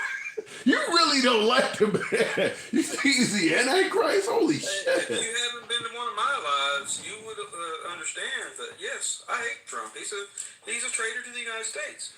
Come on. Let's talk about the 5-ream piece of document that's now missing that we should have known about months, if not years ago. What's missing? The 5 reams, the Russian... Oh, yeah, I did hear about that. What about the economy? You didn't like his economy? He rode Obama's coattails like a fucking bike. And then he shit up Obama's successes by ignoring COVID and being a dumbass. He threw away Obama's COVID response, his response book to, mass events like that, where you have people being passed away by a worldwide disease. Speaking of worldwide, under Trump, no major military conflicts. Okay, well, I will disagree with you on that fact, because, answer me this, sir. And I did this to Jeff HVAC, because he's a moron. Okay. I asked Jeff, I said, Jeff, if Trump can stop the Ukraine war like he says in one day, so if he gets elected to office in 2024, will he stop the Ukraine war in one day? And Jeff just immediately said, yes, he will. Yeah, I don't believe that. I said, Jeff, what? And I don't believe that either. But here's the problem, Jeff. Why in the fuck on January the 21st, 2017, did that man not stop the Afghanistan war? That's a good point. If he's such a Billy Badass, why didn't he stop the Afghanistan war and save us 64 military men that he let pass away on his watch? Well, he did negotiate with the Taliban. He did end it. It just wasn't right away. He negotiated with terrorists. Let's get something straight here. Yeah. Terrorists. Yeah. He let 5,000 prisoners out of a jail that had been sitting in there and bitching and complaining and were pissed off. And what did they do? They played revenge on everybody. Did you see Joe Biden over there strapping backpack devices on those people? No. Of course not. No, he wasn't over there, was he? Yeah, but how do you know? On my YouTube Saturday, Cheeky Chops has said if Trump was president, if Trump had won a second term, we wouldn't be having any of these wars at all. Maybe the Ukrainians would never have been invaded. Hamas would have never done that. You know that Trump not being elected is why we have these wars, because Russia's playing this propaganda game. It's all Russian propaganda. They're driving this narrative because they want to divide the Democrats against Joe Biden. They want to split the vote. So you think Russia is? So you see Russia is trying to interfere in our election?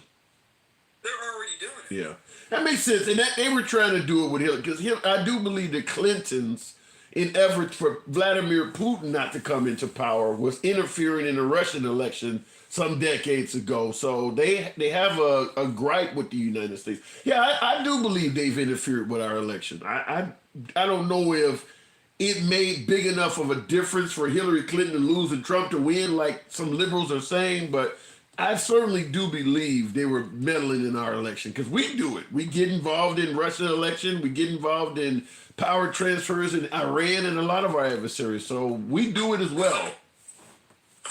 Yeah, well, look at this. I was in a Republican live the other night, and I had on the screen proof of what I was trying to tell these people. And they wouldn't listen to me. They wouldn't put me updates. And they kept saying, he's lying, he's not showing facts. And I was showing facts off the internet here. And I said, look, guys.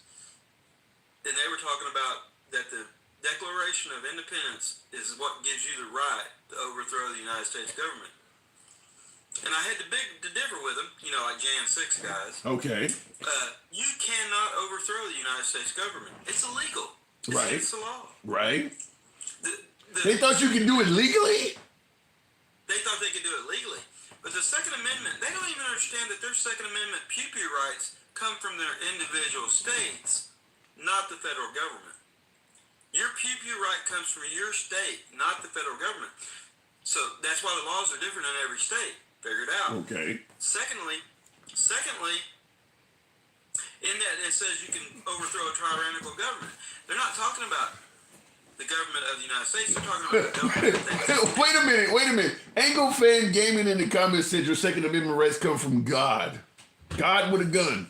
No, that's if you believe in Sky Daddy. Sky Daddy? There's 4,000 Sky Daddies. Which one am I supposed to believe in? Just because I don't believe in 3,099 of them, 999 of them, that makes me wrong? Okay. That I don't believe in that one that they believe in? This is not a Christo-fascist country. We were not set up to run as a Christian country. We were set up on the freedom of or for religion. That means you can have your religion, I can have my religion, or the guy next to me can have no religion. That's everybody's personal business. I don't know about that, Eddie. I don't know about that. I think we stated that we were in favor of separation of church and state, but we were lying. I think this country was meant by the founding fathers to be Christian based. No, if you read the Constitution, it specifically says we're not. Eddie, the Declaration of Independence says all men are created equal. The Statue of Liberty says bring it your tired, your weary, your poor. You really believe that stuff? You think that stuff was actually accurate? Did they count your group? No. Your group of people? No, I was 3/5 of a human. Or what? 2/3 of a person? Yeah. That's what I'm saying. You're talking about these documents. Them documents were lip service. Yes, but the simple fact is, you have the same rights as me. Even though those bastards back then didn't honor their own words. But the simple fact is, we are not a Christian country. We were not founded under Christianity. We are not. They were almost atheists, the people that wrote the Constitution. They were not. They were trying to get away from the bullshit in England with a king that would change the Bible to suit his needs on either he could unalive or not unalive his wife based on the religion he was in at the time. That book's been rewritten so many times, it's ridiculous. It's stupid. So I don't hate God. If you got a God, you worship him. But in the United States of America, you have the right to worship any God you want. But if I don't want to, that's my right. But let me make sure I got that right. You do believe the good book is stupid. Is that what you just said? I think the original text, the Old Testament, I think it's more probably a survival guide, how to survive in the desert. And if these people out here don't think that Jesus was brown, they're fucking nuts. Look at the country he was in. Are you crazy? Good point. Jesus was a man of color.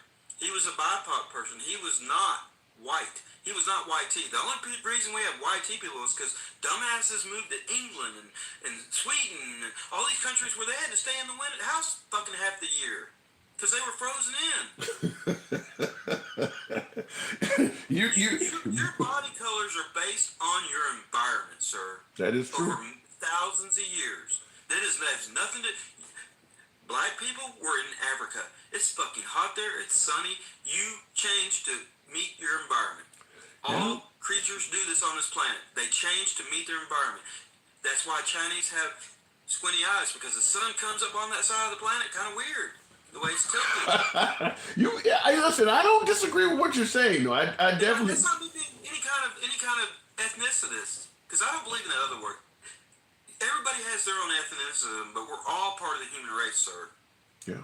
And the shit that like Texas Governor Abbott's doing to people crossing the border, and the shit he's doing to pregnant women, that lady having to leave our state to get an abortion, and now they're hunting her down. Wow. It's bullshit. Are they actually going after Kate Cox? They're actually going after her? They're going after her and her husband. And here's a simple fact: without self-governance of our own bodies, we are not free, women or men, period. Yeah, I will say this. If the state of Texas, this woman, Kate Cox, who's been all over the news, if the state of Texas is going after her because she left the state and had an abortion, Trump himself, for you folks who support Trump, he needs to speak out against that. That is destructive to the Republican Party. That this woman was literally facing death. I won't say facing death, but it was a possibility. She certainly was facing a non-viable fetus. To have an abortion out of state, because remember they're saying that this is supposed to be about states' rights. She went out of state, and they're going after her anyway. So that kills the states' right argument. Because Roe versus Wade was not about abortions. It was about privacy. Yeah. Period. And they're trying to go around HIPAA and get people's personal information. And I'm very big advocate of this, and I'm going to tell you, and I'll tell them, everybody in the chat, my granddaughter from my oldest son would not exist if it was not for an abortion. Because her mother's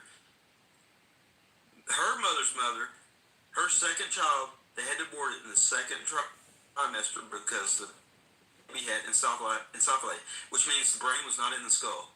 There was an open skull. So if she delivered that baby, she probably would have never had any more children.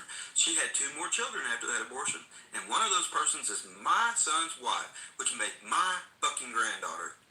Wow, that's interesting. That's an interesting way of I've never thought of it that way. But that is true that, because like with Kate Cox, they said her sterility or her fertility was at risk as well. If they had forced her to have this child that was not viable, it may have killed her possibility of having children in the future as well. So you make an interesting point that some people are alive because of abortion. Here's the point. The right to lifers are not the right to future lifers, and they don't care about the damn baby once it's born. Yeah. If they cared, they would put public schools would have free lunches, breakfast and lunch. All public schools would have free lunches for everybody. And guess what? No, I'm not lying. That's the fucking truth, Pinky. You're full of shit because I'm telling a true story. And do you want mandated masks for an event of another jab order? Fuck yeah. Put your goddamn mask on. A bunch of wimps. Doctors go into the surgery theater for 18 hours and wear masks. It's a fucking childish ass shit. Keep your spit inside your mask and go the fuck home and shut the fuck up.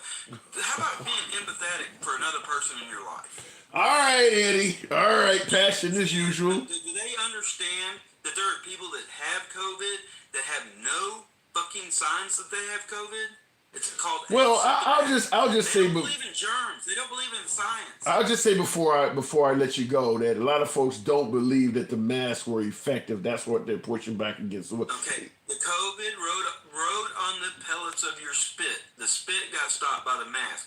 The COVID can get through the mask, but can the spit get through the mask? No. So that's the point of this.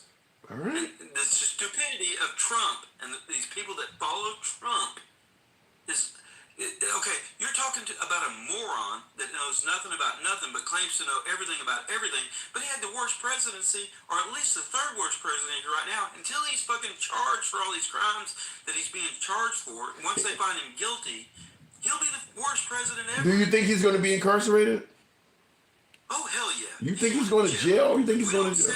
If we don't set an example with this man, we will never be able to trust our president again. All right, Eddie. I got to move it on. Yeah. Wow. Please.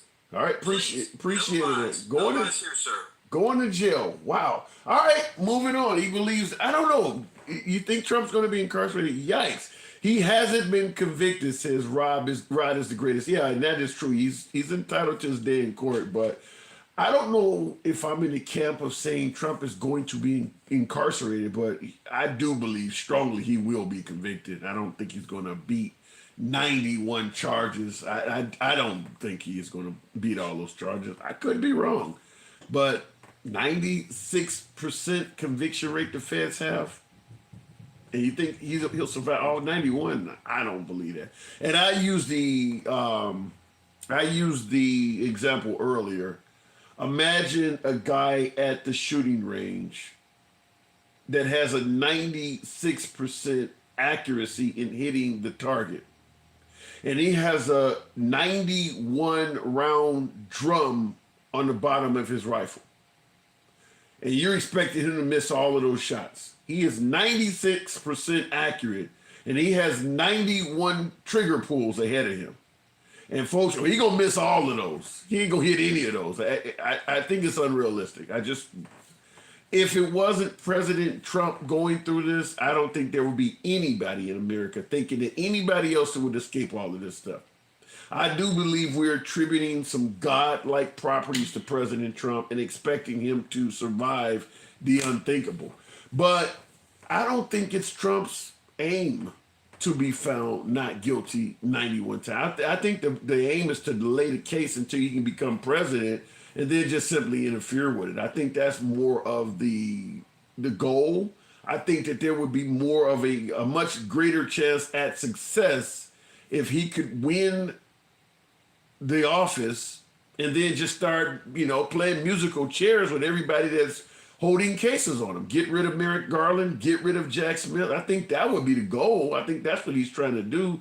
Delay until he can get back in office and then start saying, well, I'm immune, I got protections and all of this kind of stuff. But just simply fighting those cases and being actually not guilty and proving his case, no chance that's going to happen. No chance he's going to beat Jack Smith on all of those cases. I don't see it happening. I don't see him beating Fannie, whatever her name is, down there in Georgia. I mean, just look at his actual trajectory in court so far. Started out with him fighting against the election results. 60 different cases. I think he only prevailed in one. 59 times he lost in court. Supreme Court did not even hear his election fraud case. He's getting killed in New York with Letitia James. He's been found in contempt twice. He's not doing well in court. And it's not just Trump. All of his surrounding cast, from Mike Lindell to Sidney Powell to Rudolph Giuliani, they're all doing bad. I don't see how anybody would look at this and expect Trump to somehow emerge victorious. The trajectory shows he's not doing well. The only thing that he's winning at is delay. But when any of this stuff actually comes up for a ruling, it's not good. I would submit to you that Letitia James' case, similar to Rudolph Giuliani, where Giuliani went to court, Ruby Freeman and the other woman, I can't think of her name all the time, but those two asked for 40 some odd million bucks. Rudolph Giuliani was ordered to pay more than 3 times that amount. Now, Rudolph Giuliani didn't piss off the judge in that case, I don't believe. He certainly was not found in contempt. Trump has pissed off the judge, threatening, or not threatening, but saying all kinds of nasty stuff about the judge's clerk in the entire courtroom. Trump is being asked to pay $250 million to Letitia James. There is no jury. The judge himself, the one Trump is pissed off, was given the power to do this, which is why he was found guilty without a jury. Trump he decided to let the judge do it. He lost big time. My guess is, just like with Rudolph Giuliani, Trump's going to be ordered to pay a lot more than $250 million. The judge can go above that. My guess is Letitia James is going to get more money than she asked for. We'll see.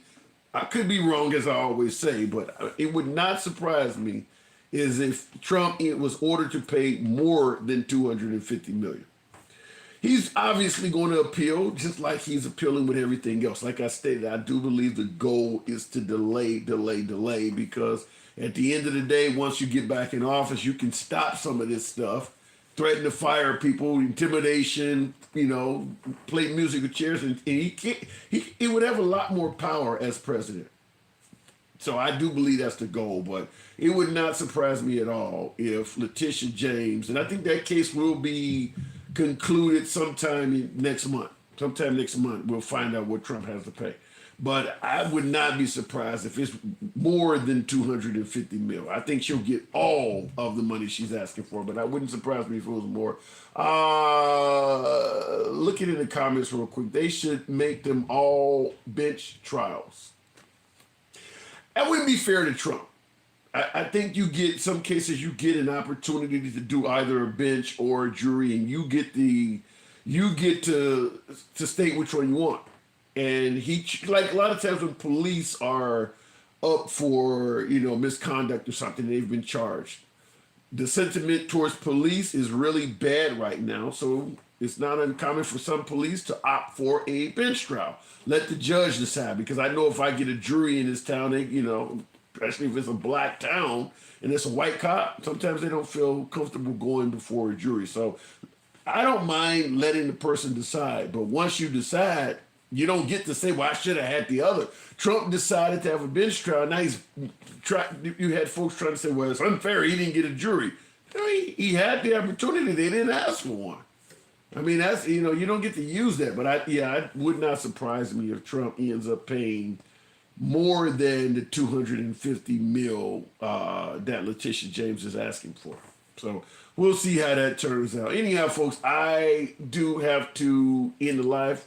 Got to get up early, got to go to work. I'll see you guys during the lunch break live. Appreciate you tuning in. It's your boy Tim, the handsome liberal. Catch you later. On YouTube, Chicken Chops, you were active as hell tonight. I do appreciate that. Very active from Chicken Chops. Tried to read as many of the comments as I could. I did read a lot of those comments. I tried to respond to some of them. Real quick, Chicken Chops, in regards to appeal. you got to put up a bond, I think it is, for federal appeals. And like, for instance, Rudolph Giuliani, if he wants to appeal what just happened to him, he got to come up with millions before he can even file an appeal. So I don't think Giuliani is going to be filing an appeal at all. Rudolph Giuliani is going to just simply ride off into the sunset broke.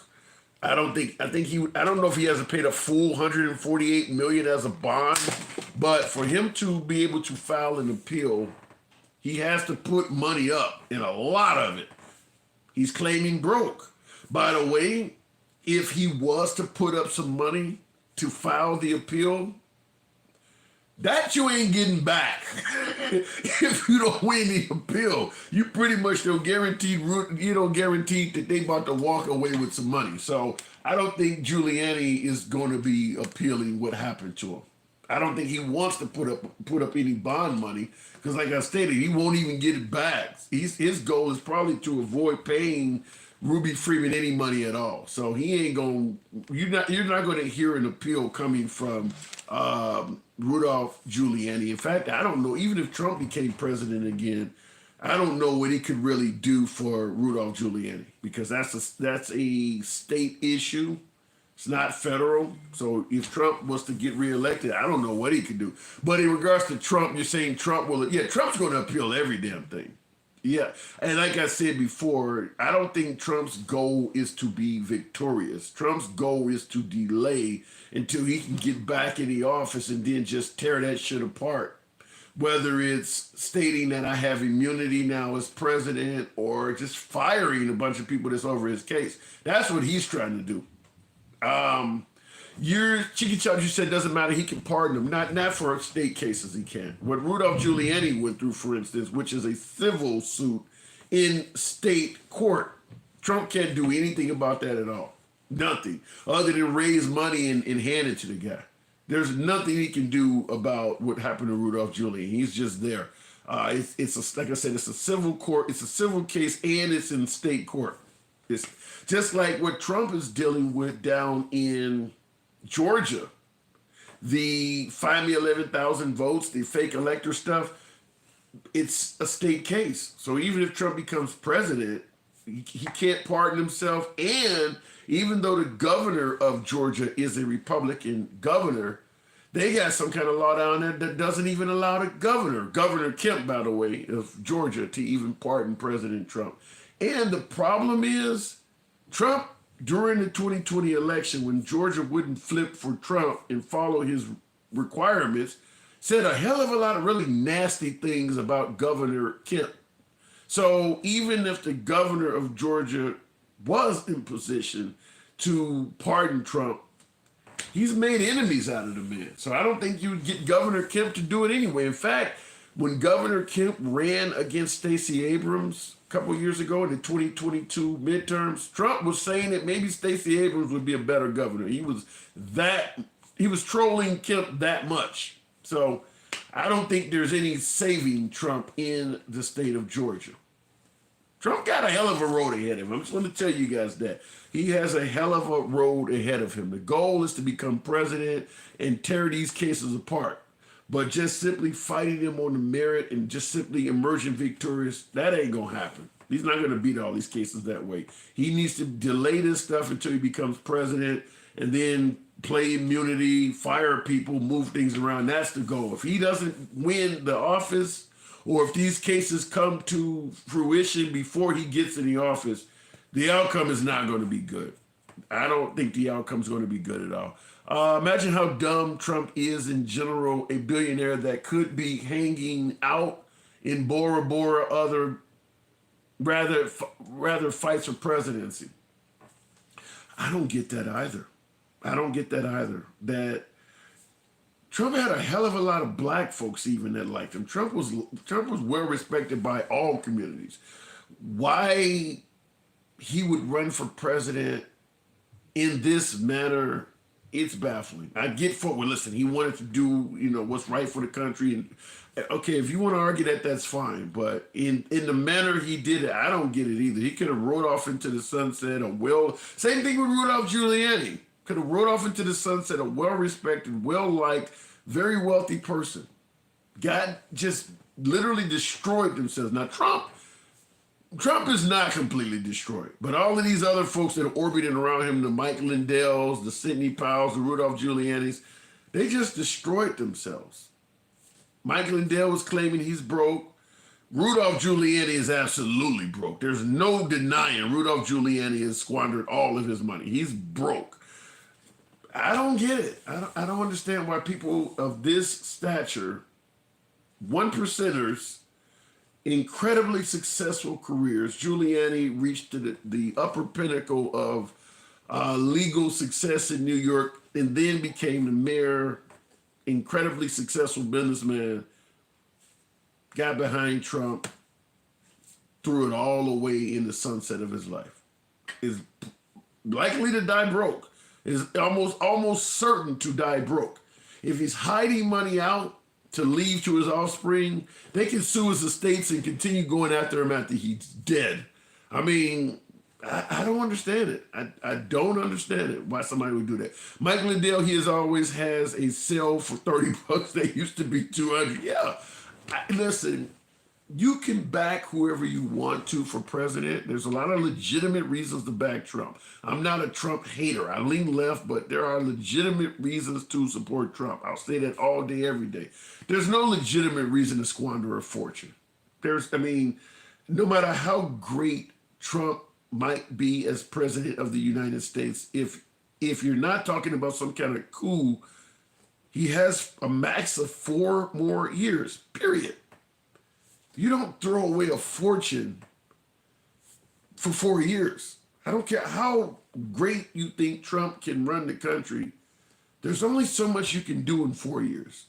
You don't throw away your entire fortune for $2 gas. I just don't get why these folks decided to destroy their entire livelihoods. Now, folks work for these people. Like folks talk about what Mike Lindell can do whatever he wants. That's fine. But there are people who have stock, retirement funds, people who work there that are dependent on this as a source of income. You're destroying things for everybody. It's not just for you. This is the same argument I've made in regards to Elon Musk. Purchased Twitter, and people were cheering on the fact that he's not going to be swayed by people who want to have cancel culture on his platform. He speaks his mind. He basically said, fuck you to Walmart and all of them that pulled advertising from his social media page. Elon Musk has infinite wealth. Fine. He wants to speak up and make a point. Fuck you. I don't need your money. That's fine. He has infinite wealth. But the people that work for X, formerly known as Twitter, they don't. So when their employer is doing this stuff and all the advertising revenue is pulling out and shit like that, that's hurting people. You're hurting people. You don't need the money, but all the people who work for you, they know layoffs are likely coming. Obviously, stock prices are going to drop when big advertisers like Walmart and Target pull out. That's not cool. It looks selfish. You want to express your ego and say fuck you to all these big advertisers, but you don't give a damn about your employees. You're destroying people doing that. I just don't see it. People would kill to have 1/1000th of the money these guys have and would work hard just so that, yeah, I'm with you. I don't think most people would do what Sidney Powell, Giuliani, Mark Meadows. I don't think most people would do this stuff. I don't know if they just caught up in the dreams of having power under President Trump. I don't know what it is, but they literally destroyed their lives. I mean, they got wives and kids. Inheritances are completely gone. I mean, Giuliani has kids that would have, let's go back 2015 before Trump got elected. The kids of Rudolph Giuliani were likely in line to receive millions of inheritance. I mean, he was still a spokesperson for LifeLock, the security company. He still had his law practice. I mean, I'm assuming he had he ended up being a lawyer for Trump, so clearly he could still practice law. Whoever his offspring were in position to inherit some good money. Now they're not. It's all gone. Same thing with Mike Lindell. My Pillow was a booming business. He has children. They were in line to inherit millions of dollars. Now they're not. It's all gone. It's all gone. Michael Lindell owes his lawyers millions of dollars. That's who's going to get what he has left whenever he passes on. They're going to be after his estate. His lawyers. Dominion voting machines and these kind of people. It's crazy. I understand folks enjoy the policies of Trump. Like I said, legitimate reasons to favor that. Legitimate reasons to like Trump's economy.